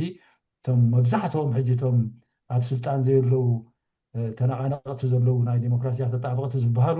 ብምልኦም ሕጂ እንታይ ይገብሩ ኣለዉ ፀረ ውግእ ጠጠው ይብሉ ኣለዉ ንሰላም ጠጠው ይብሉ ኣለዉ እምቢ ንውግእ ንሰላም ከዓ ሕራ ይብሉ ኣለዉ እቶም ምሁራቶም ማለት እዩ ናትና ድማ ከምኡ ክገብሩ ኢና ንደሊ ንሕና ድማኒ እምብን ውግእ ወላ ነቲ ሰራዊት ኣብ ትሕቲ ስርዓት ዘለዎ እንታይ ንብሎ ኣለና እምቢ በል እምቢ ኣይዋጋእን የብል ስለምንታይ ይዋጋእ በል ስድራኻ ተበታቲኑ ሓዳር የብልካ ንስደት ዕድልካ ክልተ ጥራይ ውግእን ስደትን ኮይኑ ክተርፍ ከሎ እምቢ በሎ ነዚ ስርዓት ዝንብሎ ኣለና ስለዚ ንሕና ኣብዚ ሕጂ ምስኦም ንራኸብ ኣለና ምስቶም ንሰላም ዝፅውዑ ዘለዎ ኣብ ኢትዮጵያ ምሁራት ምስኦም ንራኸብ ኣለና ማለት እዩ ስለዚ እቲ ፎርሙላ ኣይ ቲንክ ተመሊስና ኩላትና እንተሓሰብናሉ ፅቡቕ ይበሃላ እየ ብዝተረፈ ግን ተኻልእ ኣብ ሓደ ዘለና ኮይኑ ስምዓኒ ይቐኒየለይ ኣብዚ ሕፅር ዝበለትኒ ሓውነ ባሻይ ክምል ርእቶናተይ ኣፀቢቐ ከትርራ ኢንጀነራል ደለይቲ ሰላም ደላይ ሰላም ወይ ደለይቲ ሰላም ክንኸውን ፅቡቕ ኢንጀነራል ንኩሉ ኣሕዛብ ናይ ሙሉእ ዓለም ማለት ሎሚ እውን ኣሜሪካ ኢራን ተሃገም ከላ ኩላትና ኣብያት ንገብር ኣለና ማለት ስለዚ ንሕና ብዝኾነ እሙስ ብዓመፅ ስለ ዝሓለፍና ምስ ዝተዓመፀና ሰላም ከዓ ድልየትና ኣነ ግን ሕጂ ኣብ ስፔሲፊክ ፀላኢ እየ ዝዛረብ ዘሎ ለይትን መዓልትን ንዓይ ክዕኑ ንዓይ ክቐትል ዝደሊ ኣነ ከዓ ንፀላእየይ እሱ ሕማቕ እናደለየለይ ኣነ ንዑ ፅቡቕ ክመነ የብሉ የብለይ ፀላኢ ከዓ እንድሕር ተባታቲኑ ደኺሙ ንዓይ ኣብ ጠቕመይ ውዒሉ ማለት ፀላእየ ይደክም እንከሎ ኣነ ዕርፍ ትረክብ ይትረፍ ባዕሉ ክበታተን ኣነ ሓይሊ እንተዝረክሙ በታተን ኮሉ ምንታይ ኢት ፓርት ኦፍ ዎር ሓደ ታክቲክስ ናይ ውግእ ኣንፃር ፀላኢ ኢትዮጵያ ክሳብ ሎሚ ሕውነትን ፍቅርን ሰላምን ኣርእያትን ኣይትፈልጥን ሕጂ ሎሚ ባሕርኹም ብሓይሊ ክወስዳ ይብል ኣሎ ንጎ ዛረብ ሕጂ ሎሚ ንሕና እዚ ንዛረብኩም ስለዚ ኣነ እዚ ከምዚ ለይትን መዓልትን ንዓይ ባሕርካ ክወስድ እየ መሬትካ ክወስድ እየ ቅድሚ ሕጂ ዝገበሩ እንትደመር ኩሉ እዚ ናይ ክሳብ ሎሚ ናተይ ፀላእየይ ከዓ ኣነ ፅቡቕ ኣይሓልየሉን እየ እሱ ሕማቕ እንድሕር ለይትን መዓልትን ንዓይ ሸርሕታት ዝኣልም ኮይኑ ስለዚ ኣነ ምብታኑን ክፍአቱ ኣብ ጠቕመይ ስለ ዝውዕል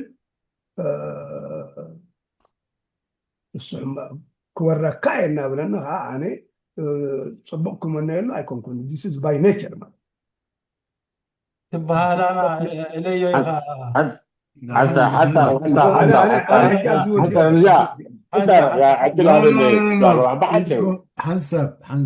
ኣባሃላና እለያ ኢኻ ዘርኡ ምክንያቱ እቲ ሚሽን መልእኽቲ ናይ ክልቴናስ ኣይራኸብን እዩ ዘሎ ብሓፃር ከኣለ የብል ይወድእ ዕስማን ወዲ እኮ መሰለኒ ወዲ ምክንያቱ እቲ ግዜ እውን ኩላትኩም ኣለና እንዲና ብሓንሳብ ሰሙን ፓርቲቱ ክንገብረና ንኽእል ኢና ያ ዕስማን ህወ ዕድል ሂብካልና ዕስማን ህወ ሕጂ ንዛረበላ ዘለና ሎሚ ዕድል ኣይረኸበትን ኣይተዘረበላን ከምዚ ሕጂ ንዛረበላ ዘለና ዕድል ኣይረኸበትን ዳዊት ሶሪ ተዛረቡ ይቐኒለይ ኣነ ወዲ ዳዊት ቅድሜኻ ነዊሕ እንዲ ኢድያ ኢለካ ኣነ ብርሃነ ጎሄድ ብርሃነ ኣነ ሰብኣ ኩሉ ዕስማን ከይከደ ኩሉ ታይዳል ንሓፃር ንእሽተይ ክምላሉ ብዙሕ ከማን ክዛረብ ኣይኮንኩን ሓንሳብ ተዛረብ እናሓለፍክዎ መፅአ ምክንያቱ ዘይተዛረቡ ህብ ኢለ ብርሃነ እንድሕር ሂቡኒ ሓፃር እያ ታናተይ ሂበየ ኣለኹ ድሓን መምህር ተዛረብ ብዳዊት ሓሲበ ነይረ ግን ኦኬ እንታይ መሰካ ዕስማን ብኻሊእ ዘይኮነ ሓደ ንዓና እንታይ ይበሃል ዝገብረና ዘሎ ፀላኢና ንዓና ይኹን ወላ ንኢትዮጵያ ወላ ንገለመለ ፋሕፋሕ ደብል ደሎ ንሕናን ዕላማናን ዝበሃል እንታይ ይበሃል ጉዳይ ስለዚ ንሕና ኢትዮጵያ ፋሕፋሕ ኢላ ሓንቲ ንረክብ ኢና ሓንቲ ንረክቦ ነገር የለን ፋሕፋሕ ደብለና ዘሎ ንሕናን ዕላማናን ንሱ ክሳብ ዝሃለወ ንዓናሲ ፀላኢና ንሱ ጥራሕ ስለዚ ንሕና ኢትዮጵያ ፋሕፋሕ ኢላ جريلنا تقمي بلنا إثيوبيا ملسن يساسن أبسلطان كتاب داي موتو كتاب زموتو لجدي أنت زي كوينو قدمي كوني هزبي إثيوبيان هزبي إرتران كوني إن كان هباني نير إن كان هباني نير إذا حجز مثلا عين إحنا علمانا قداي يتوقس الكا أبتخو زي اللي تاي بحال جو تولو بوليتيكا نعوه نقف تداخلنا نحنا وين سلامانا كنا مالتي إذا أنا قبل كاسمان حوية نحنا إساياس صلاينا زحم فيش كذا زم توزلو نحنا علمانا زبال سيستميو نسو كساب زلو حنتي سلام عندك منا إثيوبيا فحفحلا نتغمنا أيقونا نقول أتنان تزيكوين Thank you. ني بهلا باشاي أي ملسكات برهانة أنا دحين نبه على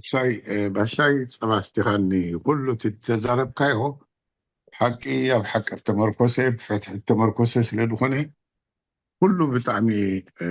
ددقفو عثمان ونت ولا حنتي أبزح حجينا خليتكم في اللي دمس أتنتايا عثمان نعيسي إثيوبيا سلاعية كساب حجي كاب إثيوبيا درخبكو دكوني يكون بوزيتيف نجارة يراقون بجكاني إثيوبيا ني إرتراخ تورر بزعبة حزب إرترا دي تقدس بحرام بر حزبا يقدسنني دول كاب هايلة سلاسة جميرو خساب منغستو نبرلو بتحنت حد أرد دي عرفنا اللاد نبرنا أبزا واناي EPRDF يعني رأسها of course ملسن إساسن إذن قوانتم كوينم يمنعنا ونكمل حق حقو موتشومنا إذا أقولنا نفلت عينا تعرف إمتاناي أبلع الملس دلن كالا أيوانتم ني إثيوبيا دقبروا إيرتراويان 8 شحكاب إثيوبيا حبر عينهم دست ديلني ندخل يكون كاب زيا كاب عدنا قد يفكون كتوتش إيدر لكم دبلا إذا أون حنت خبتنك إمتى مخنياتو توم كابو ني إثيوبيا دقبروا إيرتراويان إثيوبيا it was a primitive ولا حنت ديني برا حقر بزوم إيرتراويان زياتهم كساب دحريت تملي شخص دارب تخوينك كيحدربكم دأمبري ولا حتصير قبروا إلا كان تحقنا إثيوبيا ده حنس أيون حدا ودي كرن I could not believe بسيو تاني إيرترا ني إثيوبيا هتكون بحقي أو إيمون هاي لسلاسل أبدي بالصحة بصراحة حجي زيت راح ليكون أنا تاخذ لا تدلي أوروباويان ونحج أمريكا دي ولا أوروبا إثيوبيا فحبتن كساعة وايد تدلني يا أخي نبالكلنا كاب أفريقاويان سلد قدسوا وي أفريقاويان انتاي درجة سلد ودقوا السوء قد سوء ما يكونن انتاي دا تحنت الفرح وانت امسب حزب إثيوبيا 130 مليون دا أكل أبزقوان زي فحبتن تأتيو 30 مليون دا أكلنا بأوروبا خمس أيدلينيوم إذا أنا كنت أقولهم ترحك عم نزي أنا مكل خاليهم بري أفريقيا قد سوء أوروباوي أفريقيا فحبتن كي أتوا دبل يلن أفريقيا خبز دخلت راح تقول حيلتها تبدأ قدر كابزي تبدقيسو قلت يخون كنت زارو لتس أنا حكم دفلالي يكون اتحديتي عثمان فحبتن كت أتوا الله إثيوبيا بتي قبل علينا تقبرت تاخذ بالكلها أنا حدا خما خاي أب حقوي دقتلو هاي لسلاسيتهم بيتهم عند النتاوين قبل دقتلو دنكا إثيوبيا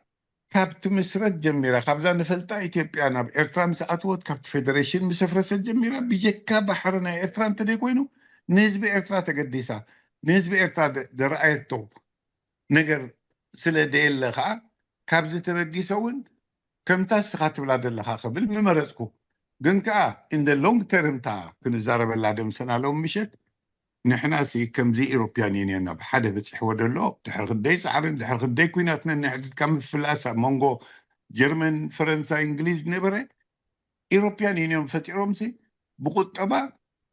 وتهدراوي بحدا خوينهم يخدلو بدي كنترول دوب كاب تخونا عدنا بتخونا عدد خيط شرفنا جنزبا يدلي كان نحنا أفريقيا أو نابز درجة زخم بتصح نمني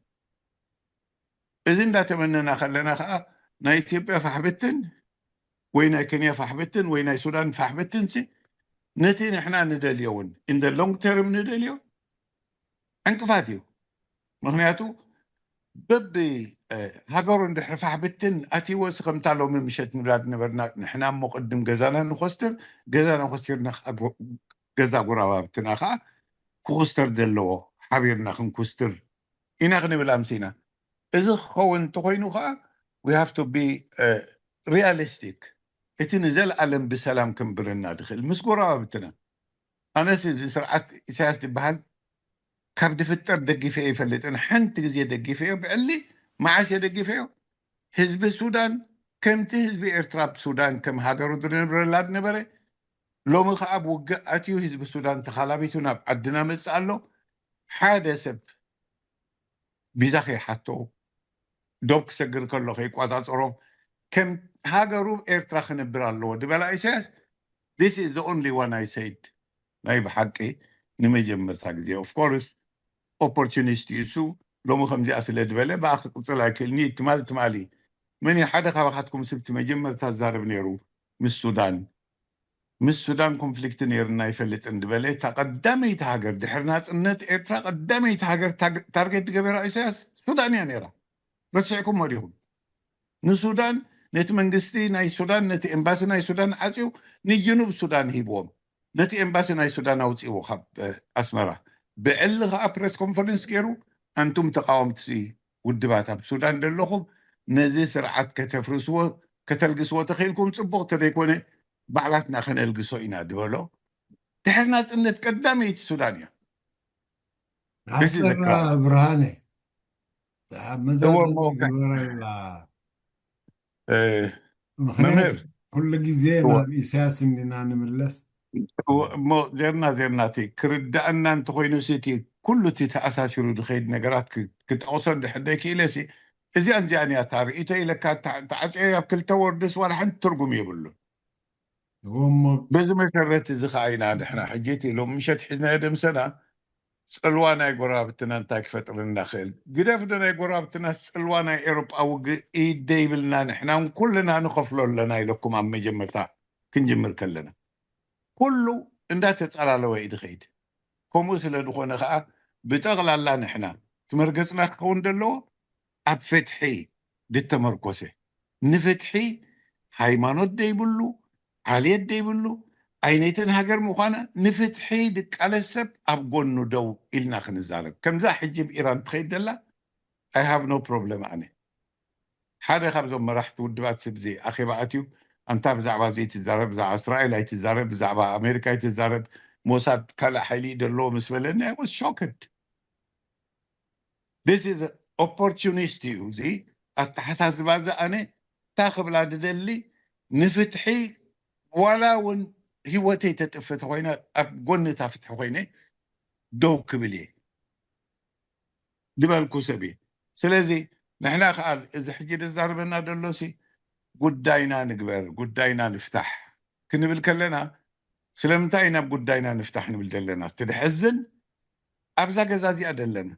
ولا بزي تقبر من قصقصتها كله دلنا سانتم سبت عباي سكفتاينا حي نحنا ترحينا إذا تمكروزي إذا عقمزي إذا أفلت أزد دلنا حالتي تقدر لنا جبهة بدقوتي إذا كله تخلابيتون كب عدو دفتو عدوتيو قال انت ترفزي ابدقوتي وند تمهري ليك دخون له اتي تمكرب ميدا دترويون كاب دخون يكون اتراون لعل دتريولو نحنا ندحر خيد ناسي اذو من سيات زياتهم زوم حجي دقاقه يدلو اتي بوش تدلو بمنتاكم تخافني برهاني زازما اين اقربكم ينا اخاتكم نابت زبلنا يا خاتم زبلك يا خاتم اللسل لخا هو كابو زازما خندحن تخوين ناسي اتسكفتاي بجاخاتكم نحنا اذوم حلفنا الدلنا كمي غيرنا انا بحاده متينا بحاده نسرح عند حديك لنا نتوم ارأيك نكون تديك لنا نتوم من زيات نحنا انتخدنا نخيد لنا كوم بحاده كلنا نحلف علينا اي تعرفني امو ابقى ندحربت احنا قن نيتعدي تفقت بعلاتنا ون إدنا حوصل لنا يقني لي ثانك يو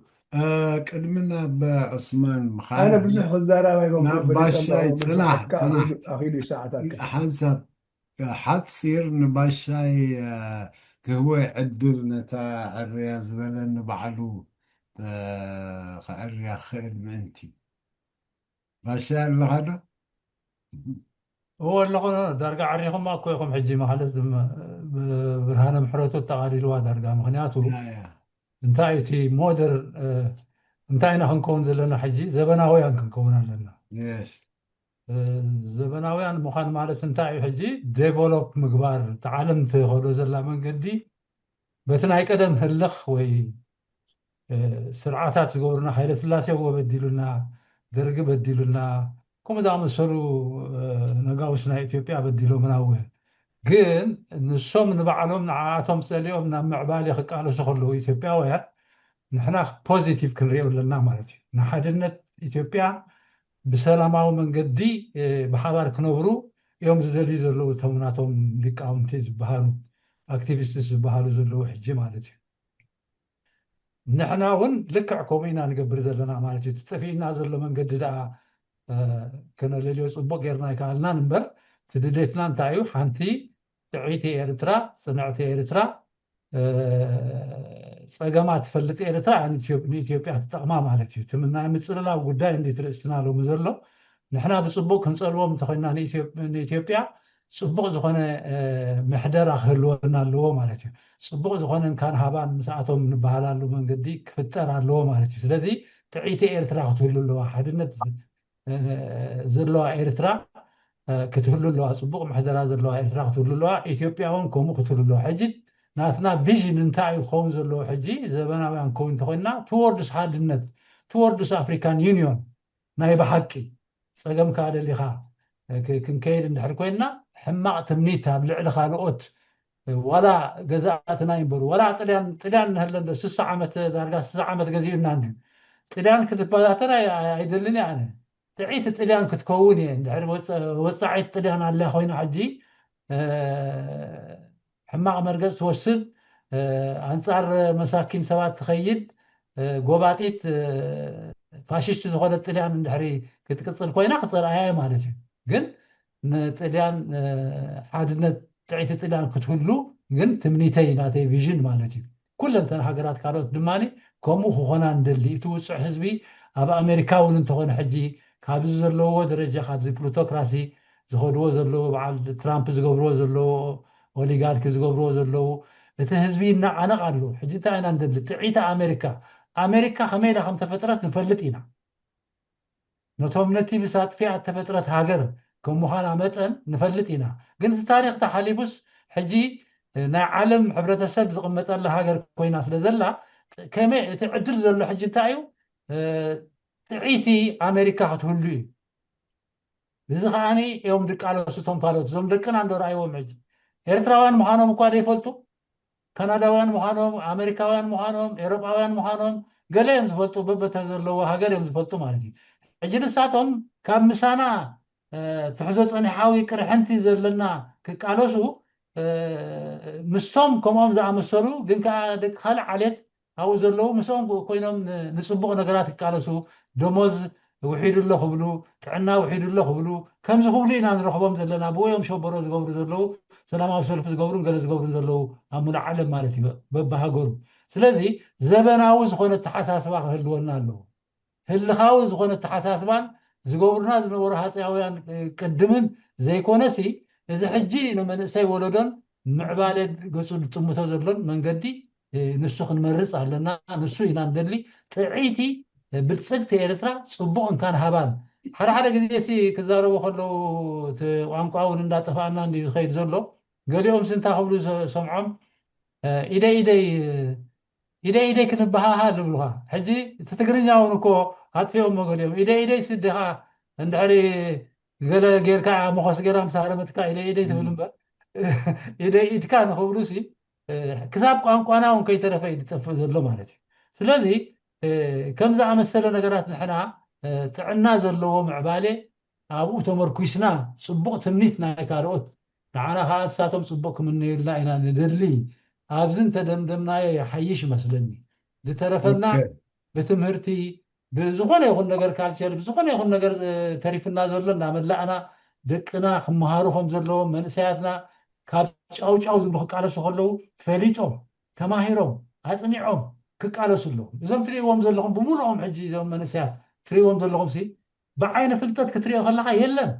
የለን ሰልታ ብዓይነ ህልኽ ጥራይ ወዲ ክስቶ ገለመለታት እዚኦም ዶ ኣነ ዶ ዳንጋይ ዶ ሰለፈይ ዶ እንዳልዮም ዝቃለሱ ዘለዎም በሪ ብሳይንቲፊክ ዝኾነ መንገዲ ይኮኑ ዝቃለሱ ዘለዉ ንደቅና ከነላግፅ ዘሊና ኣይኮንናን እቲ ዘለውዎ ደረጃ ኣገባብ ቃልሲ ግን ትክክል ኣይኮነን እዚ ሎሚ ዓርክኻ ትገብሮ ንሓደ ንፅባሓይቱ ትገድፎ ነቲ ሓደ ዓርክኻ ትገብር እንዳገበሩ ኣረጊት ኣገባብ ፎርሙላ እንዳተጠቕሙ ዝኸድዎ ዘለዉ ክርድኦም ኣለዉ ንዓና ከዓኒ ፈንፊኖምና ነዞም ዓበይቲ ፈንፊኖምና ንበይኖም ገሹ ኣለዉ ንሕና ኣቦታትና ፈንፊና ኣይንፈልጥን እኳ ደኣ ምሳና ከም ዝቃለሱን ከም ዝመርሑናን ኢና ንገብሮም ነርና በዓል መዋእል እንታይ ድዮም ነሮም ክፍሊ ፍርዲ ዝነበሩ ምስ ኣሜሪካውያን ዘገልግሉ ዝነበሩ እኮ እዮም ኣብ ሰውራ መፂኦም ግን ንዓና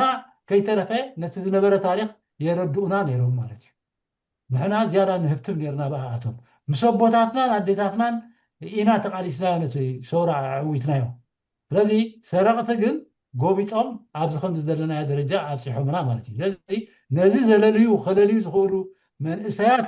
ክህልው ኣለዎም ካባና ክርሕቁ የብሎምን ነበልዎም እዮም ዝብሉና ዘለዉ ካብዚ ክገላገሉ ኣለዎም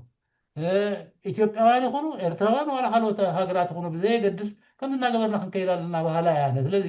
ዘበናውያን ክንከውን ዘበናውያን ምዃን ማለት ከዓ ስልጡናት ምዃን ማለት እዩ ኮይኑ ዝርዳእኒ ስለዚ ሓደ ኣጃስትመንትስ ከድልዮ እዩ ናይሎም ክትዕና ፅቡቅ እኳ እንተኾነ ሓደ ኣጃስትመንትስ ግን ከድልዮ እዩ ምናልባት ብዝተፈላለየ ርእስቲ ከምቲ ሓንቲ ወይ ክዝብሎ ፀናሕኩም እንድሕር ክቐርብ ኢሉ ካል መዓልቲ ክንማየጠሉ ንኽእል ኢና ምነዊሕ ተዛረብና نوحنا خيدنا زلنا مثلا هو نوح جزي وسيدنا كدمي انا بزح الدعرة بايكم عدل كبكاية جاست حد هاف منيت هابني إلسا يوهانس مقعد حن مساخي غني ليزرو إتا كتابي هجريكم إتا إلسا مقالست ديغي كالي إلسا زفلتا إلسا ساو بالجون كل جن كلنا قرم تبغى بتعمل تبغى كل حاجة جزياتي قلنا كل مجمع تاجزي من البعض بفيسبوك انت عتي خنبر ايوه خمزي اعتقن بزخونة أقعد عندي حجة كمان أبسنيت ناتي أو صنيحات الناتي اوه يا اوه كلهم عبيتي كلهم أقول لكم بتعمي كل حد قد يسمعكم من ده بتعمي بفلتات تمسرت أكايدا يزلكم حجي بتناي من إسيات علعلكم تانيحكم كمان بتعمي سخاتكم سي نابتم من إسيات قدكم بقالة تي رخكبات سزهولس قرب دهون كابغاتكم مستمهروي ليدا حزب أب سويدن يدلهون أبتي نياكل لهو أبدي مستم برجنا حمدوين مس كم زي حي الأمام غيرنا نسرح لنا بحنسا يا تغال تسال له جن مساحاتكم جن ندعي تجزي دي ولا اللينك تكون إنها تخيلن دغي سلزخون واتساب كأدمك مخنيات تليفوني سلزي بالله تليفون كسر اوكي دحين تبغى بتعمل تبغى اوكي ذن كنسفحون خيل مالتي نزبل كنا نعمل سياس بدايك بذكاء المقدي كونتريبيوت كنقبر تسفع قبر يا غير داسي بتاع 50 ناس تمهرو قلا وين مدبات علينا هو اخي بانك نقبر او اذا كنعدمكم نخلينا يس اللينك في التاريخ اللي بهم اوكي ثانك يو إلسا لا يسلو انا حجري خان مرياتي يبقى وي مسحالة سمعوا ويقله كتلكم اوكي صبوت ثانك يو اسمان ودع النابل انا هو انا بكل الترطه الزعربي اوكي مجمريا انا أبتاه توبيك أتوكيري تزاربي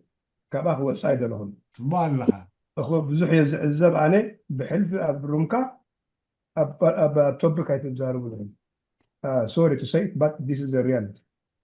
حادث كلته نحونا داوي أنا أبناء وشتاو قدانا إرتاي تجارب. زي أبتي زو جروب بحدا نحن على أمانة دبالكام أبا ما يتجاربكم أنا زو فلوتي زو تحمامنا يقال تحمامنا internal أبا يتجاربكم أنا أبتا topic معنا إذا إثيوبيا مبتانا وحادنة معنا خميس ألوان كميس ألوان أبزي أتوكرنا ملو مشت أي تجاربنا على ولا تملسكم كل كله هو سايد نحن هميز ألوان أنا إثيوبيا سلام كذا أتني هذا خينا خاب أدرخ بكوي بالبين أنت تبتنك ناتي قد أيكونن أنا حراي لا أيكون أيكون كل جن بعلان ده تبتاتينا أنا ضد الله أيكون إذن يوروبيان وي تنا جيوبوليتيكال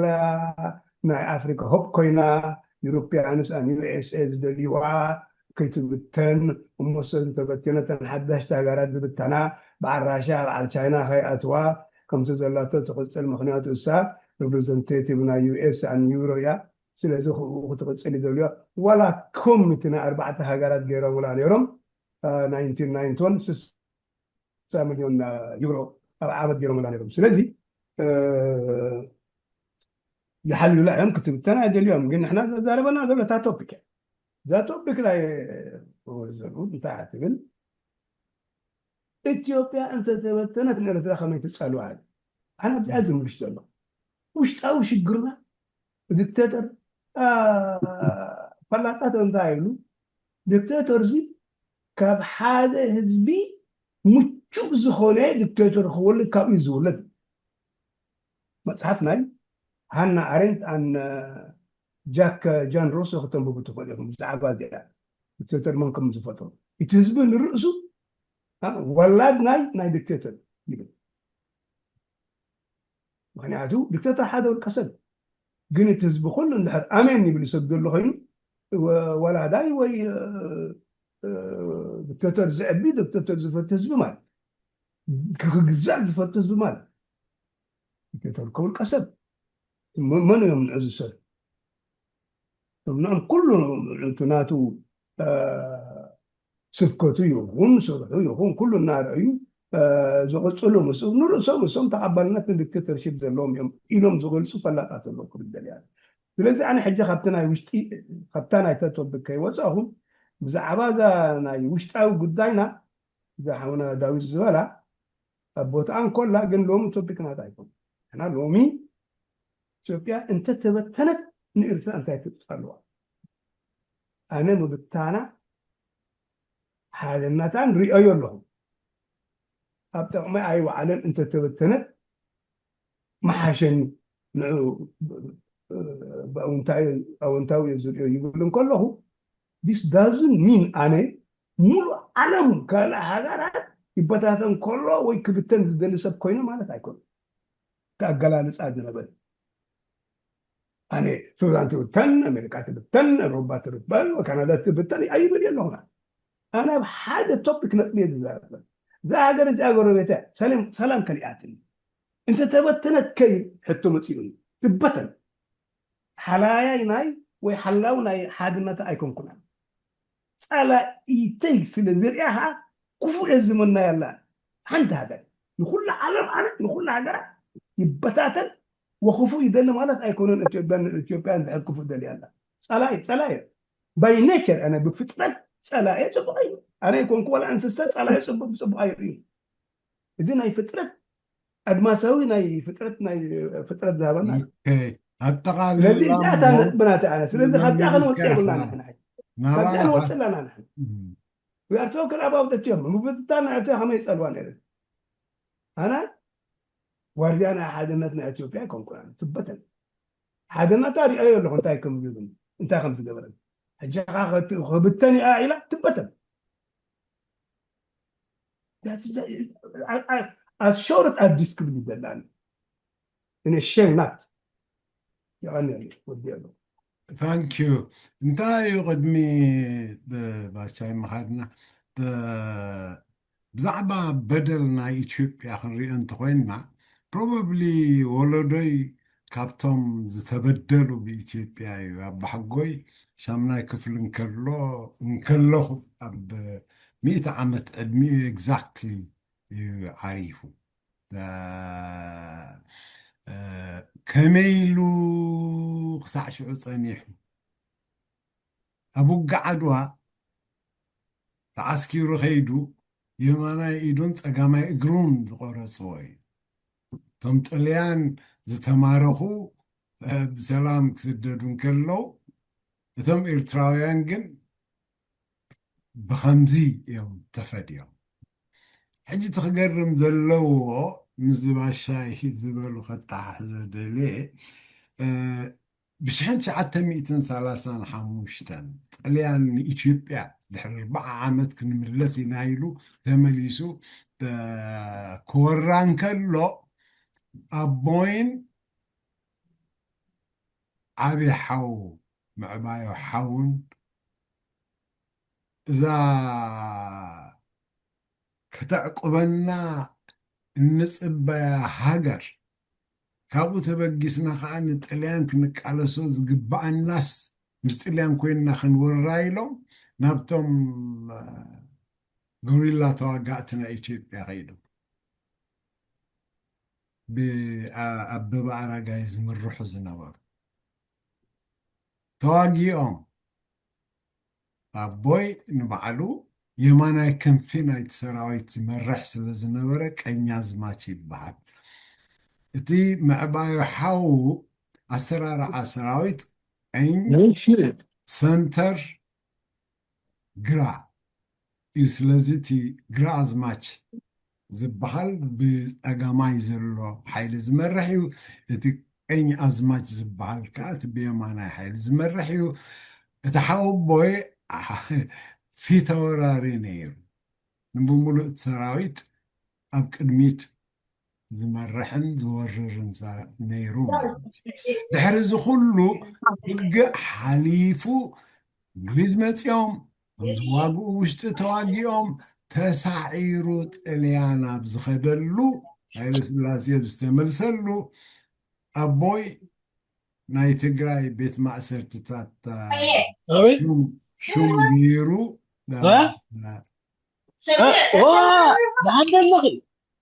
شوم جيرو شيمو نحاو بوي فترار هاي لنا اللي بابور جزائي جيرو شيمو عاو بوي اي فلطوني او يتريفو او يمويت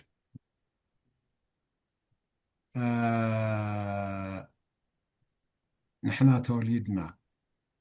أبوي ناصني عونتنا إثيوبيا سرعات زي يترف دون إرتاخون ندخلو قالس زحلف زبي إثيوبيا زيكون سرعات يلو أبتوانتي إثيوبيا مونينش تلالا يموتلش كرتو يقدلش بلا إلهم زدرفلو زنباريو أمحار عشاق إثيوبيا تزموتلك تاريفوس تزقتلكي يبلع إلهم دريفو أكيبو نابي إرتراحيزنا مسيو عدنا عن كيدي نايلو مالتي سلازي لأن إرتراويان بدرجة زخنريون كلنا تبديليو يخون امبر حجي باشاي انتا حزب زلو أبتي ناي بدل كرحن تدون نبر حجي زلنا كون النت انتدا إثيوبيا كمزبي أبصورة خنقالس نكلنا صار إثيوبيا لا يتقالسنا صار تا ستيت إنا تقاليسنا فلزخونة انتدا اتوز كايد زلو قالسي قنع قالسي مسانا كم هاجر كم قلت هاجرات بسلامه ومجدي كنبر زخل كوينو نحنا مبتتاناون ربحا يبرلون ካልኦትን ክበታተና ይንምነን እቲ ገለጻ ክብለካ ኢለ እንደ እምበርቲ ኣብ ልዕልና ዝወረደ በደል ሕጂ ኩሉ ግዜ ዝተዛረብናሉ ኣስካሕካሒ በደላት ኣብ ልዕሊ ህዝብና ብኣስካሕካሒ መገዲ ዝፈፀሞ ኣብ ግዜ ቃልስና ኩሉ ግዜ እንጠቕሶ ኣብ ፅሑፋትና ኣስፊርናዮ ዘለና እዩ ኣነ መፅሓፈ ኣስፊረ ኣለኹ ዝተፈፀመ ብልዕሊ ህዝብና ካብ ንጥንስቲ ብኻራ ሓሪድካ ወንበዴ ከይትወልድ ኢልካ ንክልቲኦም ምቕታል ዝኸፍእ እንታይ ኣሎ ካብ ንጉስ ዘረባ ኣዋጅ ንጉስ ክትሰምዑ ኢልካ ኣኪብካ በርባዕቲኡ ወገን መትረየስ ከፊትካ ምጭራሱ ዝኸፍእ እንታይ ኣሎ ካብ ልዕሊ ህዝቢ ብታንክታን ምጥሓን ዝኸፍእ እንታይ ኣሎ ካብ ኣብ ከተማታትና ለይቲ ለይቲ ብስልኪ እናተሓነቑ መንእስያት ተዘርጊሖም ምሕዳር ዝኸፍእ እንታይ ኣሎ ዓበይቲ ዓበይቲ ገበናት ተፈፂሙ እዩ ብልዕልና ስለዚ ኢና ኢሳያስ ኣፈወርቂ ሕልሙ ኢትዮጵያ ስለ ዝኾነ ንኢትዮጵያ ሕልሙ መተግበሪ ንኤርትራ ሕልሙ መተግበሪ ክገብራ እምበር ንኤርትራ ምምዕባልን ምዕባይን ኣይኮነን ስርሑ ካሕሳ ክኸፍል ክትክሰስ ነይርዋ ኢትዮጵያ ናይዚ ኩሉ ጀኖሳይድ ኣሜሪካ ዝፈልጥዎ ድሒሮም ከዓ ሶቪየት ኣሜሪካን እስራኤልን ዝፈልጥዎ ድሒሩ ከዓ ሶቪየት ዝፈልጥዎ ግፍዕታት ውሪዱና እዩ ስለዝኾነ ክትክሰስ ነይርዋ ኢትዮጵያ ኣብ ቅድሚ ዓለም ለኻዊ ሕጊ ዩኤን ክትቀርብ ነይርዋ ኣይሓሰቦም ከማ እንታይ ገዲሶ ምክንያቱ ዝጥምታ ኢትዮጵያ ስለዝኾነ ሰኢልና ኣይኮንናን ንስለ ምክሳሱ ወይ ከዓ ፕሮፓጌት ንምግባር ኣይኮንናን እንዛረብ እቲ ሓቅታት እዚ ስለ ዝኾነ እሞ ብዛዕባ እዚ ክብል እንከሎ ባሻ ኢዱ ዳ ሓፍ ኣቢሉሎ እምበር እቲ ዝመፅእ ብሰላም ዝኸይድ ህዝቢ ወይ ከዓ ስርዓት ህዝቢ ኩሉ ግዜ ብስርዓት ምስ ተበደለ ወይ ምስ ተመርሐ እዩ ግን እንተመፅኡ ከም ፀላእ ክረአ ዝግብኦ ይኮነን ንምባል እዩ ባሻ ኢድካ ሓፍ ኣቢልካ ኣለካ ብኡ ክንዓፁ ኢና ዝተረፈ እንተሎ ድሕሪኡ ንቁሩብ ነውግዕ ኦኬ ዳርጋ ኢልካዮ መስለኒ ኩሉ ዋላ ሓንቲ ብዙሕ ዝዛረብ የለን ንሕና ኢትዮጵያ ክንብል ከለና ክንፀልእ እንድሕር ኮይንና ነቲ ስርዓታት ኢና ማለት እዩ ከም ክትብሎ ፀናዕካ ነቲ ስርዓታት ዝብድል ስርዓታት ኢና እንተደኣ ንስርዓታት ክንከሶ ኮይንና ድማኒ ምናልባት ካብኡ ንላዕለ ከማን ክኸይድ እዩ ንበይኑ ይኮነን ኢትዮጵያዊ ስርዓት ንዓና ደሳቂየና ነይሩ እቲ ዝሓለፈ ስርዓታት ክሳብ እቶም ዝደገፍዎ ሓይልታት ናይ ዓለም ክንከይድ ኢና ማለት እዩ ዋላ ኣሜሪካውን ብትንትን ትበል ኣሜሪካ ኢልና ክንሓልም ኢና ምክንያቱ ዝተኣሳሰረ ሎኽ እዩ ፕሮክሲ እዩ ልኡኻት ኮይኖም እዮም ነጋውስ ናይ ኤርትራ ንዓና ዝሳቀዩና ነይሮም እምበር ባዕሎም ኣይኮኑን ባዕሎም ጥራይ ኣይኮኑን ከምኡ እውን ሶቪየት ዩኒዮን እውን ንዓና ደርጊ ከሳቀየና ከሎ ምስ ሶቪየት ዩኒዮን ተሓባቢሩ እዩ ማለት እዩ ስለዚ ሶቪየት ሩስያ ድማ ብትንትን ትበል ክንብል ኢና ማለት እዩ ባይ ኤክስቴንሽን ሲ እንድሕር ክንጥምቶ ኮይንና ንሱ እዩ እቲ ዘረባ ዝወስደና ናብኡ ገፁ እዩ ስለዚ ኩሉ ግዜ ንሕና እንታይ ኢና ክንሓልም ዘለና ጥዑይ ስርዓታት ይተኸል ጥዑያት ሰባት ድማኒ ዝሰምዖም ይርከቡ ይማዕብሉ ንሳቶም ንሕና ንሓግዞም እንተ ወሓደ ብድሌት ማለት እዩ ብቴዎሬቲካል ዋላ ይኹን እምበር ዋላ ብተግባር ዓቕሚ እንተደይብልናሲ ንሕና ምስኦም ኤምፓቴቲክ ክንከውን ኣለና ዘብለና لكع كم زميل الإيست زبدلو زلو فلسطيناويان نحن رحقنا زلنا خاب فلسطين أبتقوم يكوننا زلنا ثم أبتقوم زلو بأسوهم كله بعد جبسنا عاتم أنصارهم خلوه بتكبر كل يوم كلنا نايعف زربات راي أقميتهم بتكبر جنس أمريكا تطويلهم نفلسطين كدهكو خلوه مو ودسب ببادلة جحاف كله نحن حجي عبر حقنا زلنا جنكا يودلوا له ولا دماني نزارب مالتي ودلوا يقول له من نبل عقب مثل زي بلنا خالق نقبر ناتنا شجرون كل فتح سلا زي كأننا زغنا لبرج حيل سلا زي بلنا مالتي حيلق نقبر تقولنا جن زرحقون زغربون نايك على سبيتسب نحنا كنفلطومن نسوم كفلطنا نجبأ إثيوبيا حداش إثيوبيا هتفتر حيال صنعتي إثيوبيا قنعتي إثيوبيا هتفتر دا أخذ منا للنمبر نحنا زيهم زقبرنا يقول لهم من الله بزحالفه تاريخ طرح أو أنصرنا خنزارب أيقبأناني دكعي زراربانا عثمان هو بديلو من إثيوبيا قال مسمان كوينا بديلو منا إسرا خم هاجر كتول لي بلان زبالكو أمريكا كويو معسكر على إسرا جيروكو الحمد لله جيروكو نعنا لساوتلنا زنبركو أمريكا يمساعتهم كوينكو من ديو لساوتلنا نيرو إذا كله نايبعال ود جورجيو زبلو إذا كله زماعو زنبر زبلو إذا كله خمس حجي زورو خبرة صنع خنك حساس قبعنا بعال ود باكرو هي ترفة تزاريبهم مكويهم نساتهم بكو تطويلهم ገንዘብና ኮፍ ኢሉ ለባዓል ትዳን ባዕሉሲ ተሓሳን ዓና ዝግባአና ኮፍ ኢሉ ሎ ዝወስዶ ሲኢኑ ኢሳያስ ኮስ ዘይደልን ንዑ ምክንያቱ ንኤርትራ ከማዕበላ ስለ ዘይደሊ ንኤርትራ በቲ ዝነበረና ሃገራዊ ስምዒት ናትና ንዑ ክስዕሮ ስለ ዘይከኣለ እንታይ ገይሩ ማለት እዩ ኣና ዘረኣበን እዩ እዚ ከዓ ዝመኸርዎ ዓመታቱ ዝመኸርዎ እዩ እምበኣር ንኤርትራ ሕጂ ዘይከውን ካብ ኮነ ብውግእ እቲ ስምዒቶም ሃገራዊ ስምዒቶም ክድምስሶ ስለ ዘይትኽእል نعخنا شنفوس لذيك قالنا كان طباب كمصى الله يتباهيلو معناته تطباب كنتاي اتميخان إيرترا عريقك اتميخا لما نتقبرامو كيف توتشع تسقعنا بإثيوبيا زي آتا فورمولا تخيد الحساب هجي نحنا دماني نزيع فليتنا إنا نحنا صلاعنا فتاوينا كان للز قبعنا صلاعنا فتاوينا كاني كمتي كنبلزو عنا منو معالتي بنيتوركين درجاي رحق زرلا يخون كربا زرلا يخون رحق زرلا يخون زمدنا خون خيل كربا زرلا خا جغرافيك هذا قربانا خوينو صلاعنا خون خيل تذكرون نحكمكم إذن أب حوار زنبرا أرستي بتعمي نزل عالم زخون أرستي بكل شعكة عنا زغرا ذا جغرافيك دعت بالتا جغرافيكالي نو دايلكتيكالي كنقمو تزلنا خدمة زلنا dialectic of geography هو ناي جغرافن ناي نقلاونتن سوفرينتن كمو دما ناي انترستن سلازس بدايلكتكس درجة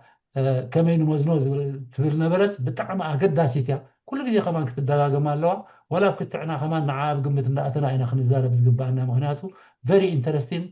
everlasting زخون نقول جدي تخون أرسيا مالتي لذي إزي يدينا نحنا مع نفسنا نعرف صبغ من يلا خوينا نتوم قربابتنا دماني نتوم سرعات هذه ننصرهم مر نتوم هاجر هزبي أو زلوا مولهم تعي زخون سرعات كمسرتوينا نقال شوم ندقفوا من اللوم كأنت واحدة مالتي لذي I think كما يقرنا نتي التحساسبانا هو هذا نتي historical governance نبرسي زحالفة زنبرسي أبناء حجخة تاريخ كنسرح كلناسي كم يقرنا إنا نزامرو إنا نزياننا ريكونسايل كنقبر زلنا مالتي مخنياتو كمتي كل جزء نتقصب على الحرار زبلو زوم تينك تانكس زبلو كلاتهم في هيسترسي سؤال كان إذا حدثت رأي مزراب هيكونن وين إذا قبرها زلو تراي هيكونن نايب حجخ مسؤول زلوون about change يوني بزعب على لوت ونيما لازم نو لوت خالو سخر لو إيرتراوان تراي يكونن لوت زكالسو سودان مخالسي إنهم منبر لوت يوم دكالسو إثيوبياون مخالسي إنهم ترى كوينو لوت يوم دكالسو مالتي اللو خاز دكالسو زلو الذي considerate كون يجبأنا نساتهم كأنا عنا كريو خلوه نتقالسنا consider كجورو نتقلب ندلب مالتي الذي demand and supply سي ناتوها هذا خير له أب كلاتنا منقول كلاتنا ما زي متساي بخمسة خنكير لنا الذي ناي من اللزاب يمثل النمبري I don't think بزح صراحة أنا يمثل نجن زيادة من اللزاب no قد لي النايم زيادة نت كونسبتس ناي كما قلنا نوهادو قد لي الناي زي لي الناي الذي بزح جزء سلزلنا ون بلوم زود أيقونا كنقصله نخيرنا جن ريكونسيدر كنقبر كل جزء انتهي مخاني يسبق مسلك هذا أنا كل خاتكم مالسي كنت تعزعزف لنا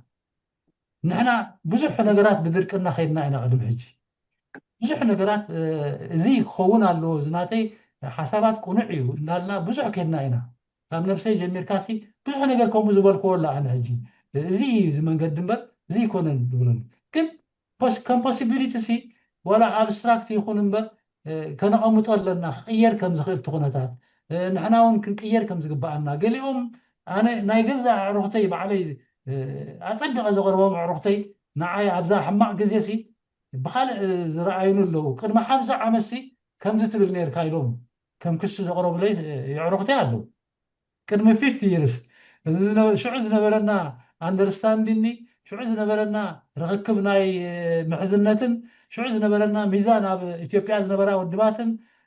حجز لنا ببينيم شو عزنا بلا information feedbackن حجز ولا information feedbackن حجينا بقليل خطرات غير حبريتات ولا قلتاتن شو عزنا بلا ريموت زخونا نجارات ترهبوا حبريتان سماين مريت النهار كله كم زين بلو من يوم أسالاتي على برتاز بر لبونا خلوا كله تراي تمرت زي كونسي لبونا خلوا كله لبام كتكون لك مالتي تعس أفق تكون لك هو هجي قد ما 5 عامات كنت بالكل خازي أبتي ايموشنال تقلا سايز نبر كارلو جيزي بقى نعم يا خنقرك أبقمت زي مئتاوي أبقمت زي متى وحسر أبي خنقرك بحر دار كنباس كلنا حجسي مستمع محارسي اليوم سبعة يكونن مسوم قاع أبتقوا عندك سنانا فرناشنا كاتو دربي تري تشكيمنا كلنا يا ذكرون دي أبتبيت مرتقينا أبتبيت مرتي فرناشنا نسيفنا أو ندك سنانا خساب عدنا تدي وسلكونا إلا مالتي فينش